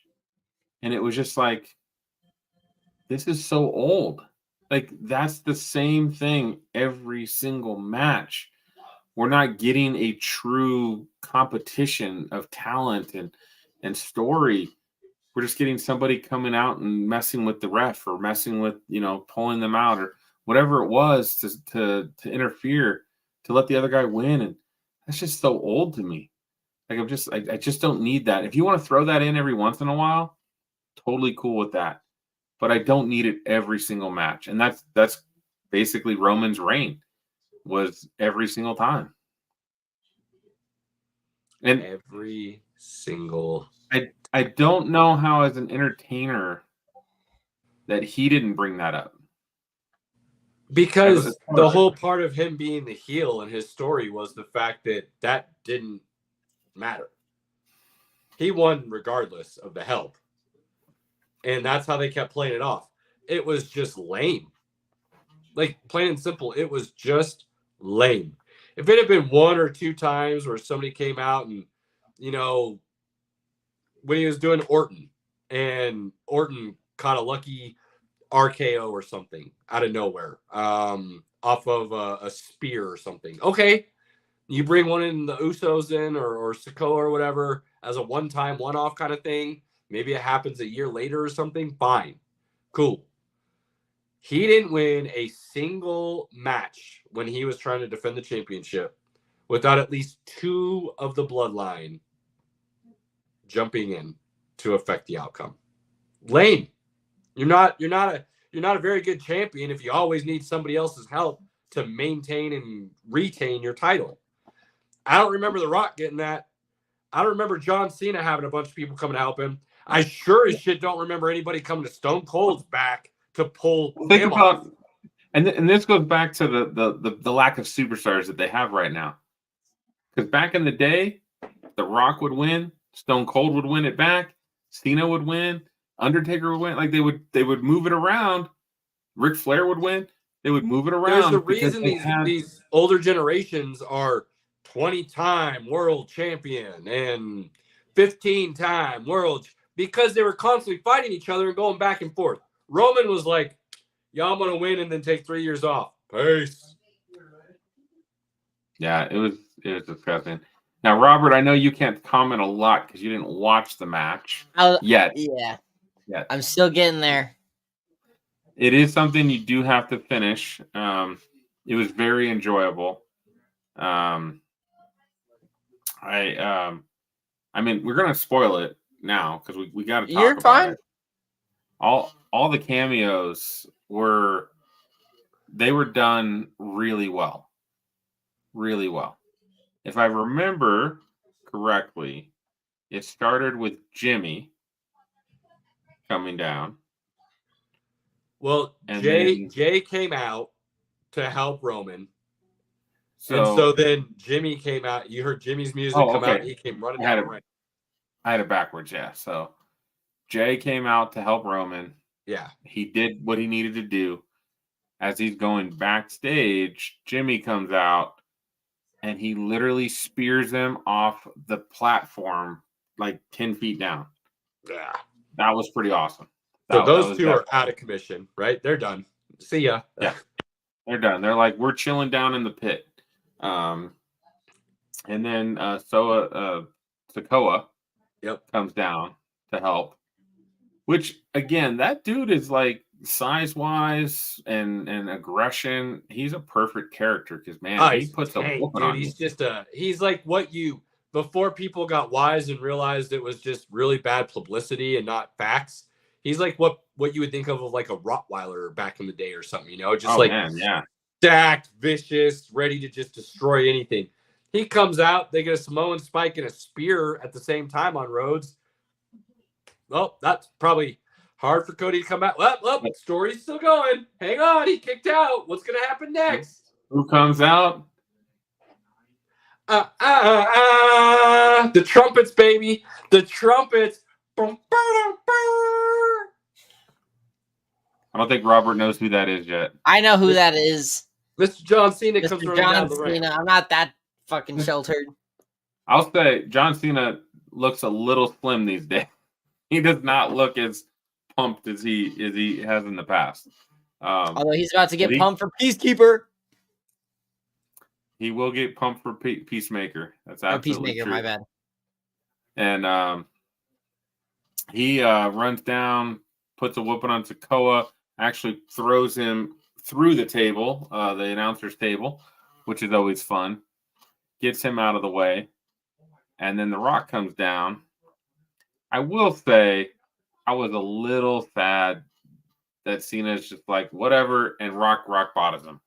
Yeah, the way they handled that was lame. Unfortunately, I don't mind that he rock bottomed him, but it was like super easy and just okay. Their history, there should have been more there. There should have been a little back and forth.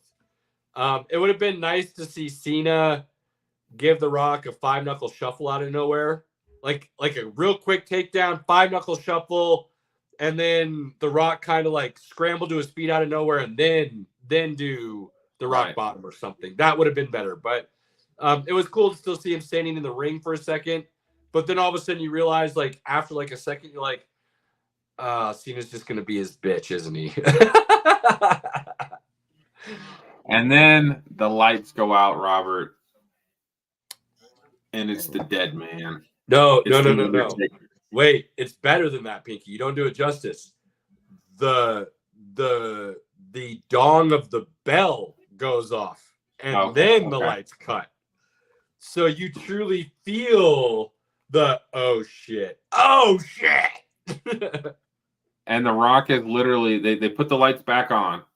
You can see the Undertaker behind him, and The Rock's like cursing.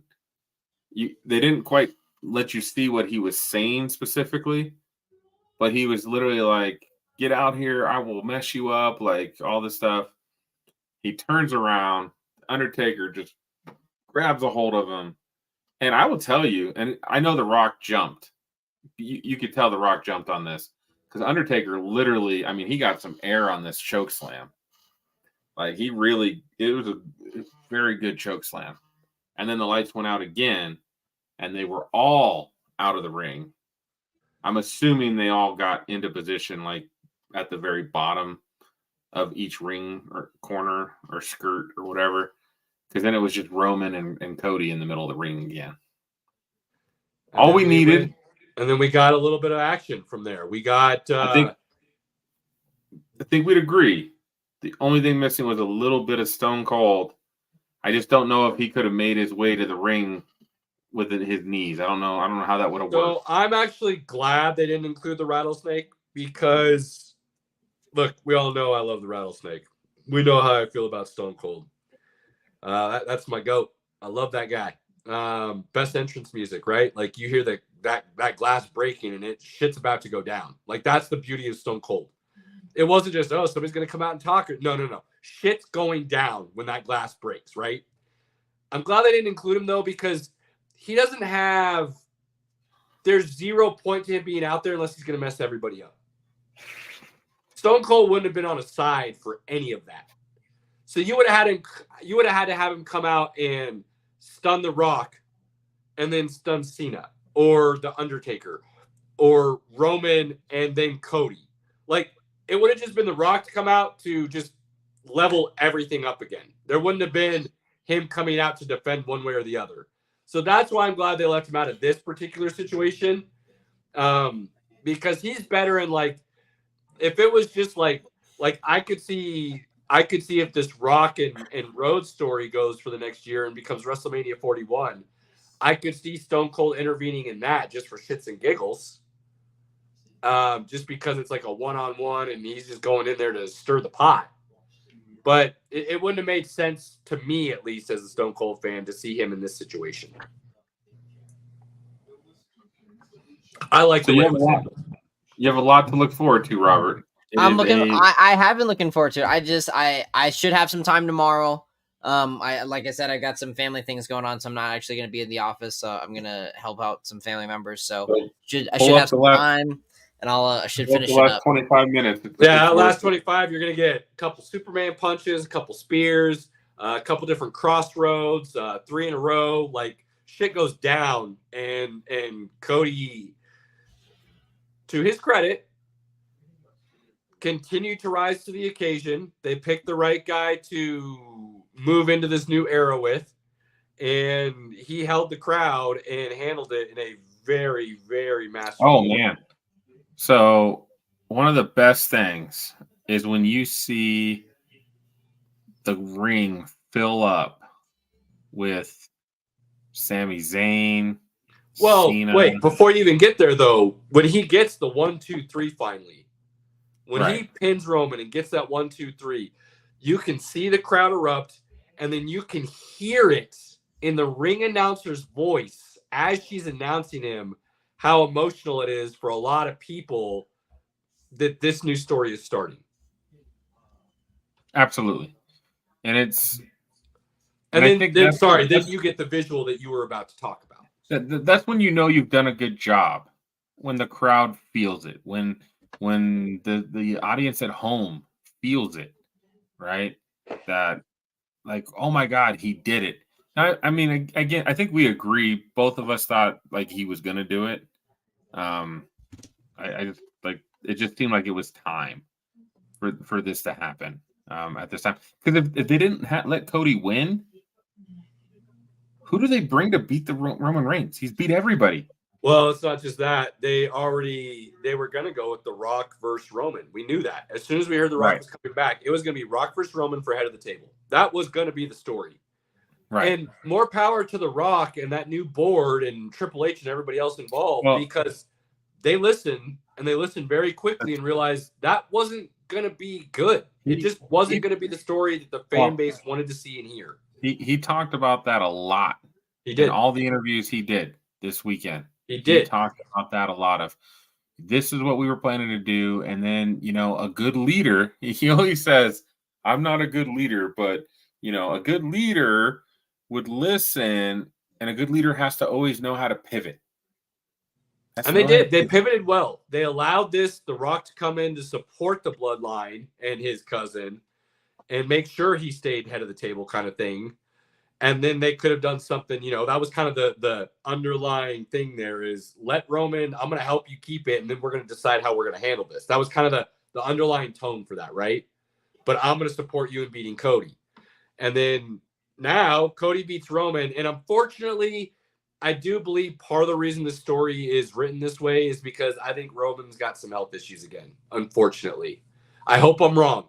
I hope I'm wrong. But the dude's beat cancer twice now, hasn't he? So I don't know the specifics on that, but I know he beat it once. And yeah, so I'm hoping he said on Saturday that was twice. But the more I think about it, the more I wonder if part of the reason he wasn't a fighting champion is due to the health issues that he's constantly dealing with. And the second part is, did this story go this way because of that? So I think my questions were answered Monday Night Raw when Roman didn't show up. Paul Heyman wasn't there. The Rock talked way too long and got a little cringy, in my opinion. But I think that was telling, and I don't think we're going to see a lot of Roman Reigns going forward. And I think that'll be health. I think Roman Reigns and Seth Rollins are taking a little break for just a little bit. I agree. I think they both will. So it's Cody's to run with. Now, I think they're doing well with the Drew McIntyre line and the way that championship looks as well. So it'll be interesting to see then who comes to challenge Cody going forward and what that looks like. But I think we could get a really interesting year because I think 41 is going to set up to be Rock. It's going to be CM Punk. I think it's going to be Rock and Cody at 41. How that unfolds over this next year will be interesting. I think CM Punk is getting Cody at SummerSlam. Okay. I could see that. Okay. So yeah, it'll be interesting to see how this next year unfolds. But it was more than time for that Bloodline storyline to crumble and die. It was more than time. Well, now they're talking. They're bringing in one of their other cousins that's been at one of the other wrestling places. He's coming over and he's joining the Bloodline. Fun. So it's not dead. It's not dead. Well, I know the Bloodline isn't dead. I get that there's going to be some fallout and they'll try to recoup and redo and build again. But it's not the Bloodline Championship anymore. They're going to have to redo how things are handled. What's up, brother? So I will say, again, coming back to like the aftermath of just seeing the elation of all the athletes in the ring with Cody, was really like, and you could just see like their absolute like their support. They were good with him being the story, and right? it was Is that just the way to say it? Yeah. I mean, his mom was there. Seth Rollins was there. Good passing of the torch. I do love Seth Rollins being there in the Shield outfit. When he had said, I mean, we didn't even talk about him coming into the ring, about to take out The Rock, and Roman came flying out of nowhere across the ring, and Superman punches him to oblivion. Well, he takes that chair to him. After Superman punched him. Yeah, Roman takes that chair to Rollins. Seth coming out, the Shield music coming on out of nowhere, and then them trying to find him in the crowd. The fact that Seth did that and was willing to do that still shows you how much he truly believed that it was time for this story to end. Like, it was bad. It wasn't good for anybody. It was holding the business. Like, everything he said of why he was doing it. And McIntyre saying that he was too concerned about that and wasn't worried about the belt. They played these all really well into that final match with Rhodes and Reigns. They were already saying Seth's taking a couple months off just to like heal up. So he'll be back. He'll be back. But when you see that, Robert, like, I'll be honest, like my wife, I think she had a tear in her eye. I know I probably had one or two. And it wasn't like, it's one of those moments that's not staged. Like, everybody that came into that ring was literally filled with emotion for Cody. And that's cool. You just can't write those things, right? It's just like, that's like just something that just happened. So. And everybody's like, well, you knew the outcome. Why are you so like, dude, I pretty much knew the outcome on my wedding day, but I was still pretty damn emotional. Like, some things could change, but I felt pretty confident I knew where that day was going. The same thing is true with wrestling. Like, you can feel pretty confident you know what's going to happen. You could tear your ACL in the middle of the match and things pivot. There's things that can happen where that story could change still. There is precedent for that happening throughout the history of the WWE. There were matches that didn't go as expected. They pivoted, and then Vince McMahon was really pissed. Like, the writers were really pissed because now they had to redo something that they weren't planning on happening. So it's possible. But for people to sit here and be like, well, you shouldn't have been emotional because you already knew. You're like, dude, shut the hell up. Screw that. I felt really good that my wife was going to say I do by the time we were done doing the ceremony, but I was still really emotional when she said it. Yeah, man. I enjoyed, I will say, so night 2, we got home, and my youngest, Harmony, was watching it with me, and Hannah was watching. And during the final match, she put her phone down, and we actually watched it. And Harmony's just going crazy, rooting for Roman Reigns, and she's rooting for The Rock, and she's just like, oh my God, blah, blah, blah. And she was so angry, and she just had emotion, and I was just like, I love it. I love that bringing out that feeling, right? And now she's like, I want to be a wrestler, and I was like, I'll send you to wrestling college. It's on me. It's fine. Hell yeah. So you're right though, Pinky. It is like, I don't care if people want to call it fake or the outcome or whatever you want to say. Pinky and I continuously say this. It is entertainment. Take it for just that. Allow it to entertain you. Mm-hmm. Don't worry about whether it's fake or real or the story is not true or whatever. Don't just take the entertainment away from it and enjoy that. And you're not going to be mad. I promise. I'm gonna say it louder for the people in the back. Once you've been watching it long enough, you know, like when they're doing their punches and they're stomping the ground, they're not really hitting them, right? Sure. You know, like you can kind of tell like what is like real, fake, all that. I will tell you, when you get power bombed, and I can't remember who it was. I remember seeing somebody this weekend, and they got put up in a power bomb, and they got like put way up in the air. It was and Sammy. They got dropped. It was Sammy. It looked like his neck. Oh, broke that's twice. right. Yeah. Oh man. And I was like, I don't care that it's fake. That hurts. And he will feel that tomorrow without a doubt. Hell yeah. So I was like, but if you allow it to entertain you, you will find yourself all of a sudden having feelings one way or another, and emotions will start bubbling up. And you will sit there and go, this is fake as shit. And I don't give a fuck because I don't want that dude to win. And I am mad that he's still in the ring. Like, you will find yourself doing it. Just allow it. It's fun. And that's why I love Logan Paul so much.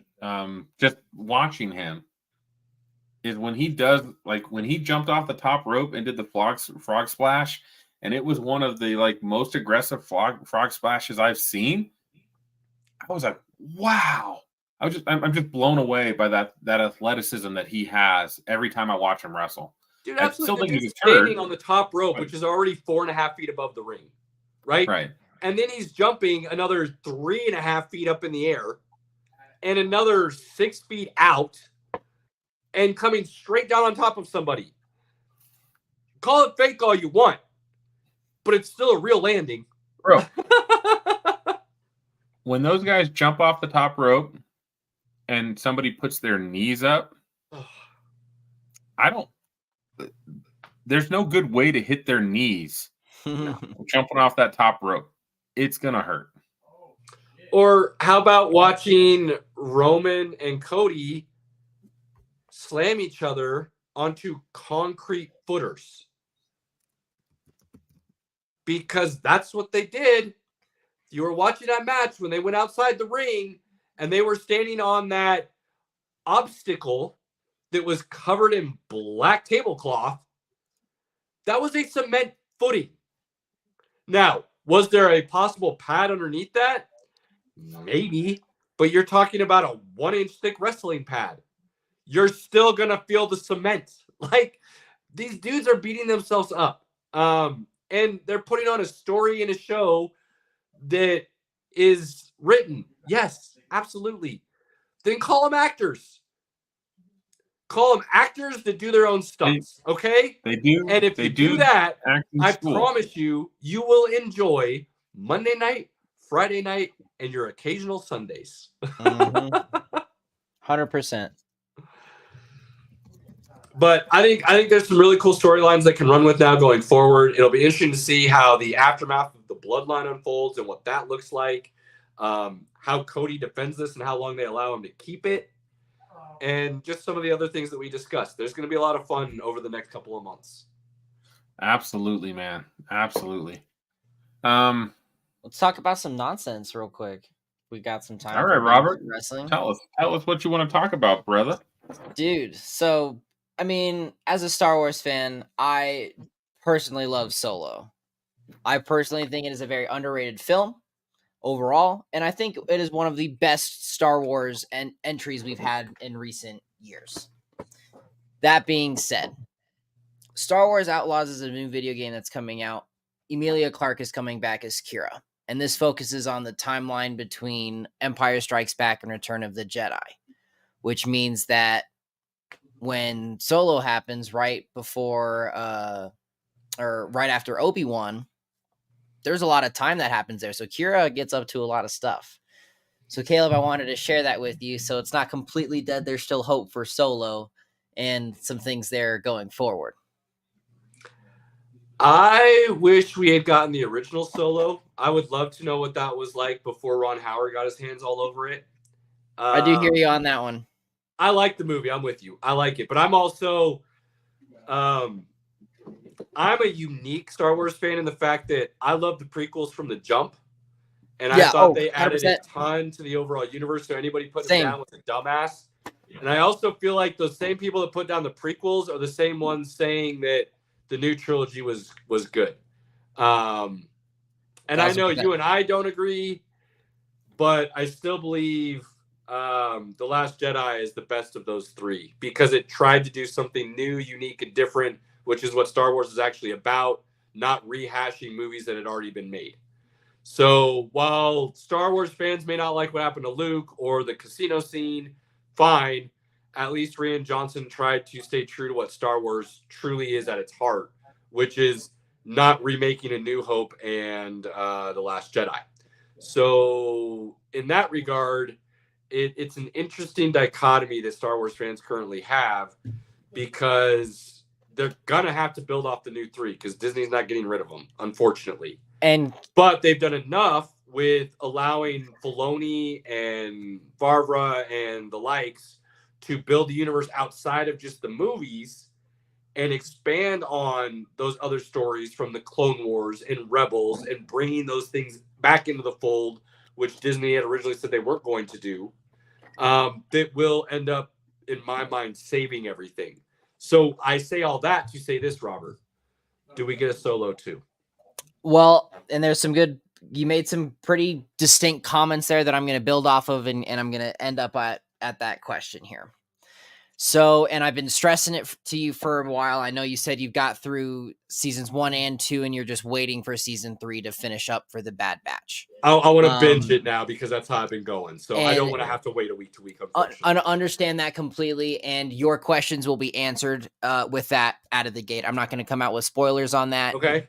They are alluding to a lot with the newer movies. As much disdain and hatred as I have for them, these seeds have been planted even long before Bad Batch.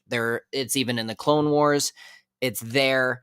I am enjoying the story as much as I hate where it goes. I do love where the inklings have been planted and how dark it's going for them to get to where they did.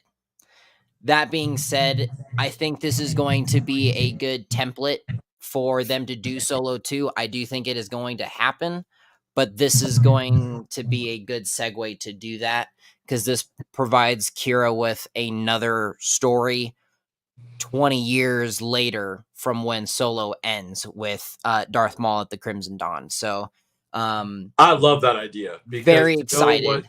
What happened when she left Solo and just flew off into the sunset, knowing it was in his best interest to not come with her because Darth Maul is a mother. Basically saving Solo's life is what Kira was doing right there. Yep. What does she go on and do? That's going to be a cool story to follow. So excited. Pinky. My opinion, I actually really enjoyed Solo. I think it's a really good movie. I'm not I didn't like the actor they got to play Solo. I didn't mind it. Excellent. I didn't mind him. Yeah, I thought he was good. I like him as an actor. I don't know, man. I didn't like his portrayal of that character. I thought and that was the only. Yeah, no, he was perfect as Solo. Yeah, I disagree, but that's my only nitpick of the movie. I enjoyed it. It was fun. It was entertaining. It was a shame that they pretty much canceled at that point. But here's my question: we already know we're getting the new Rey movie. It's happening, whether we like it or not. It's happening. When it happens is a different story. We don't quite know. I mean, that could be delayed and bounced around. I personally think no matter what, it will happen. Oh yeah. My silver lining, my silver grace is such that the way Filoni has brought back in all the other Jedi that were still alive, we're not going to get a Rey Skywalker rebuilding the Jedi story. If Disney's smart, what they'll do is have Rey Skywalker join the true Skywalker in Ahsoka and watch Ahsoka and her band of Jedis build back the order correctly. Well, And Rey can be a part of that. Ahsoka's in another universe right now, so we gotta get her Yeah, back. But we all know what that other universe is leading to based on the way it ended with So the fallen Jedi who went there not to be really a member of the Empire, but use it as a means to get to what he wants, which is, and I'm not even going to say it right now, Robert. We'll discuss this in more detail later because I kind of feel like it's almost a spoiler, and I don't want to quite spoil it just yet, if you will. Okay. But what he's looking for in that other universe, what he's going to find is beyond epic, and it is the reason I said Skywalker would beat Superman. So kind of keep that thought in context, if you will. Where you're going with this, and it's excellent. And that's actually one other comment I'm going to leave here with for the Star Wars side of the nonsense here. So one thing that that I had started with my wife right around the holidays is watching Clone Wars in chronological order. With that, I am 5 episodes away from the Mortis arc, and she loved Ahsoka, and she didn't understand why I literally had to go change my pants at the end of Ahsoka because it was just amazing. What that alluded to, Pinky, is big time. Big time. And one last thing there, Caleb, for your speculation, if you will, to get you caught up with it, is Tales of the Empire has been announced. So focusing on some of those backstories. So that is going to be an exciting arc that we're going to get for that right before the Acolyte. So big things happening there. Super excited. Now, Pinky, this last one is for you, and then we can end the nonsense here. I know you haven't watched it yet. I have. The Joker Part 2 with Lady Gaga as Harley Quinn full trailer has been released.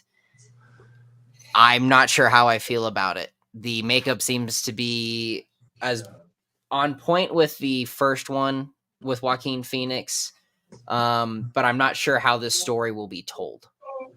If it's truly a musical, it's going to bomb. It truly is a musical. There are 15 covers that have already been confirmed for this. Robert, when you watch the trailer, you'll get more of the context to it, but it is. So, have we talked about the Joker? We have not talked about the Joker, which is why I wanted to bring it up, because that's been one movie that is very divisive among people. And we need to have a conversation about this movie as a whole. Then we don't have time. This will be an episode for another for next week or something. But I am very excited to hear some of your thoughts on it and where we go from there. But I just wanted to bring that up very briefly. I mean, I'll tell you my stance on the Joker. I mean, I'm going to watch the second one to watch it. I do think the Joker movie is a really good movie about mental health. It's a horrible movie about the Joker. And I would agree with that wholeheartedly. Do tell why. It doesn't follow the Joker's story at all. It's a completely different character that Todd Phillips brought, which is fine. And if you listen to his interviews, he talks about it as he wanted to bring it out as like a part of mental health. It's like his Taxi Driver. It's literally the same movie as Taxi Driver. Really watch it. But how does it not follow the joke? Like, it just tells you how he became psychotic. Like, that's the point of the Joker, though. The Joker is psychotic because he is, and that's where there's no backstory. You don't know how he became the Joker. Nobody's truly sure why he's so psychotic. I get all that. I get all of that. But to say the movie doesn't follow the arc, it does. It shows you the beginning of what caused an insane mental break that allowed this character to. It shows you what caused Todd Phillips' Joker, which is fine. But that's not everybody's Joker. Right. But again, the Joker is crazy. So it's just one of many iterations of how he could have became such that. Again, that follows his arc. I think it's a good movie. I just don't find it to be a Joker movie. To me, I completely separate it from. I think it was DC as a whole. insanely good how they portrayed how intelligent he actually was. For him to come up with the plan in which he did to get on TV and shoot the host in the face and move forward into that realm, I thought was insanely brilliant because you completely watched the break from reality. No, but This the man problem is no longer part of this world, and he is going to go forward as such and see what happens.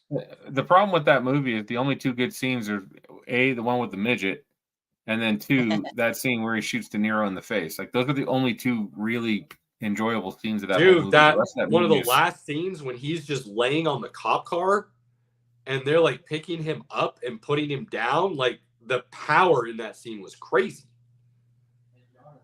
Yeah.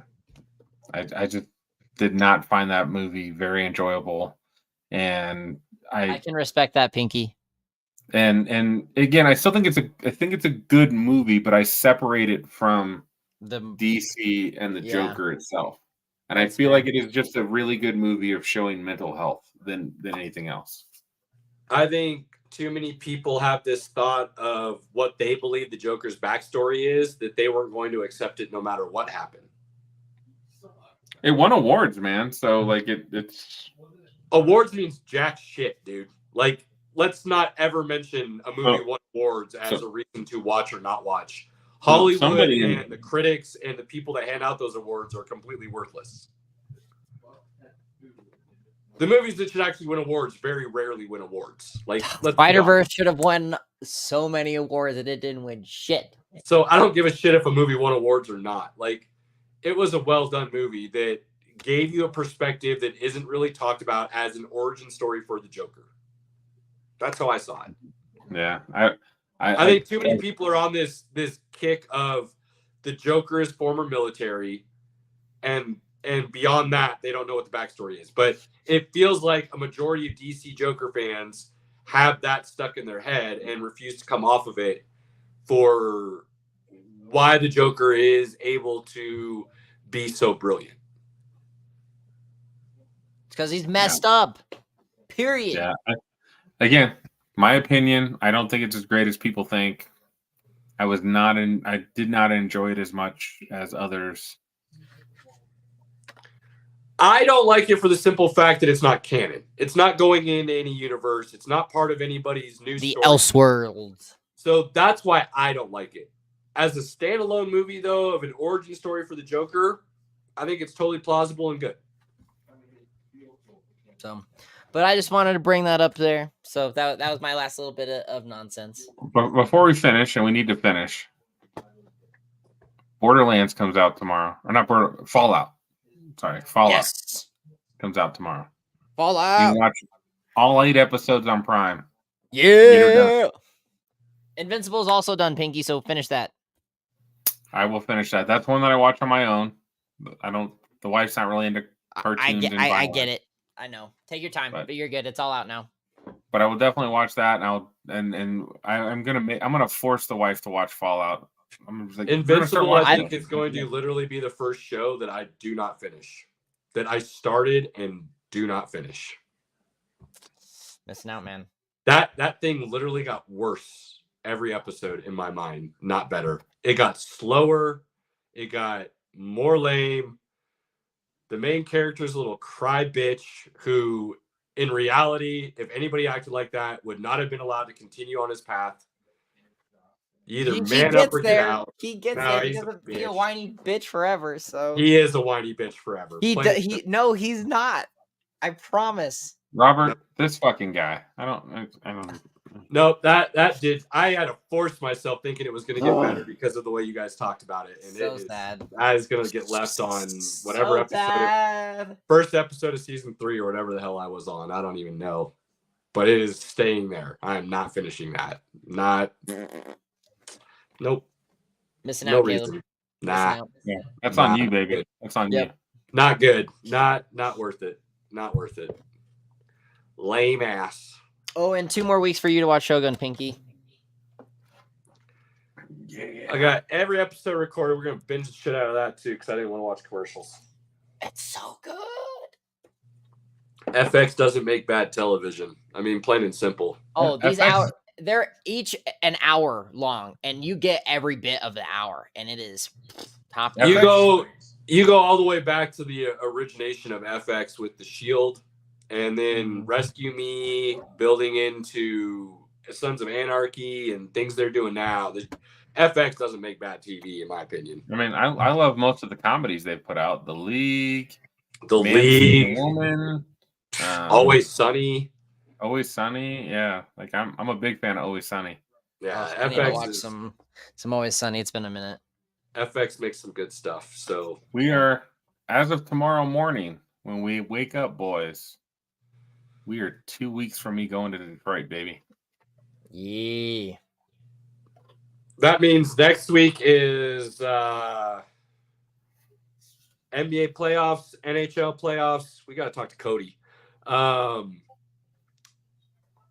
NFL draft, and then the following week is preview, discussion, thoughts, concerns, whatever. And then Tuesday will be that 2 weeks from now. That Tuesday will be what our final mock. Really discussion of the draft. Hopefully we'll have Andy on, and anybody else is welcome. Yeah, that 2 weeks from now we'll do our last mock and discussions of anything that's unfolded since that time, as far as trades and things of that nature, what we're looking at in the draft, and then our final thoughts. And Thursday it hits. I'm so excited. I have literally, I mean, I kid you not, every day at like 2, I Google NFL draft concert. I am praying with all of my being that Eminem plays night 1. That'd be sweet. I've been fortunate enough to see him a couple times in his prime. So I've seen him twice. I saw him at Up in Smoke. Okay. I saw him on the Marshall Mathers LP up at Ball Arena. So you saw the Anger Management tour and Up in Smoke tour. Yeah. I saw Anger Management and the Eminem show Carnival. Hey, real quick, boys. Sorry to bust this up. Did y'all see about the injury for the Bucks for NBA?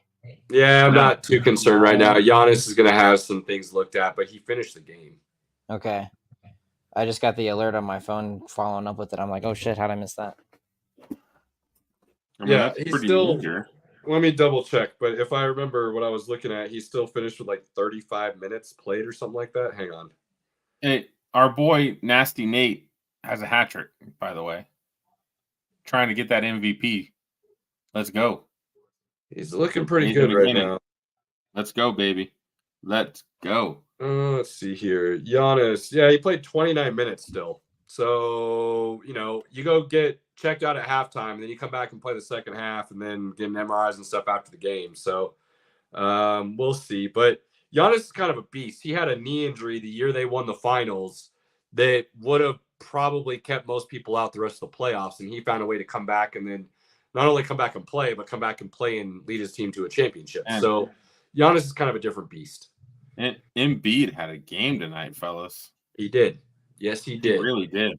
But again, come playoff time, when you can really scheme for him and his stamina isn't where you need it to be, it's going to get interesting. Well, you have a real, I mean, it's either you let Embiid get his and you stop everybody else, or you focus on Embiid and make everybody else beat you. One of the two, right? Which is harder to do now that Maxey is playing like a legit superstar next to Embiid. So, Embiid going out for a couple months might have been the best thing that could have happened to Philly long term, because it gave Maxey a chance to truly grow and become part of the leadership of that team. So that'll be interesting to see. With that being said, I think we've done enough final thoughts, sum ups. We're going to go straight to the grand finale. If you have those moments with your family, friends, inner circle, loved ones, cherish them. Do not take them for granted. Do not waste them. Jump on them at every opportunity you have.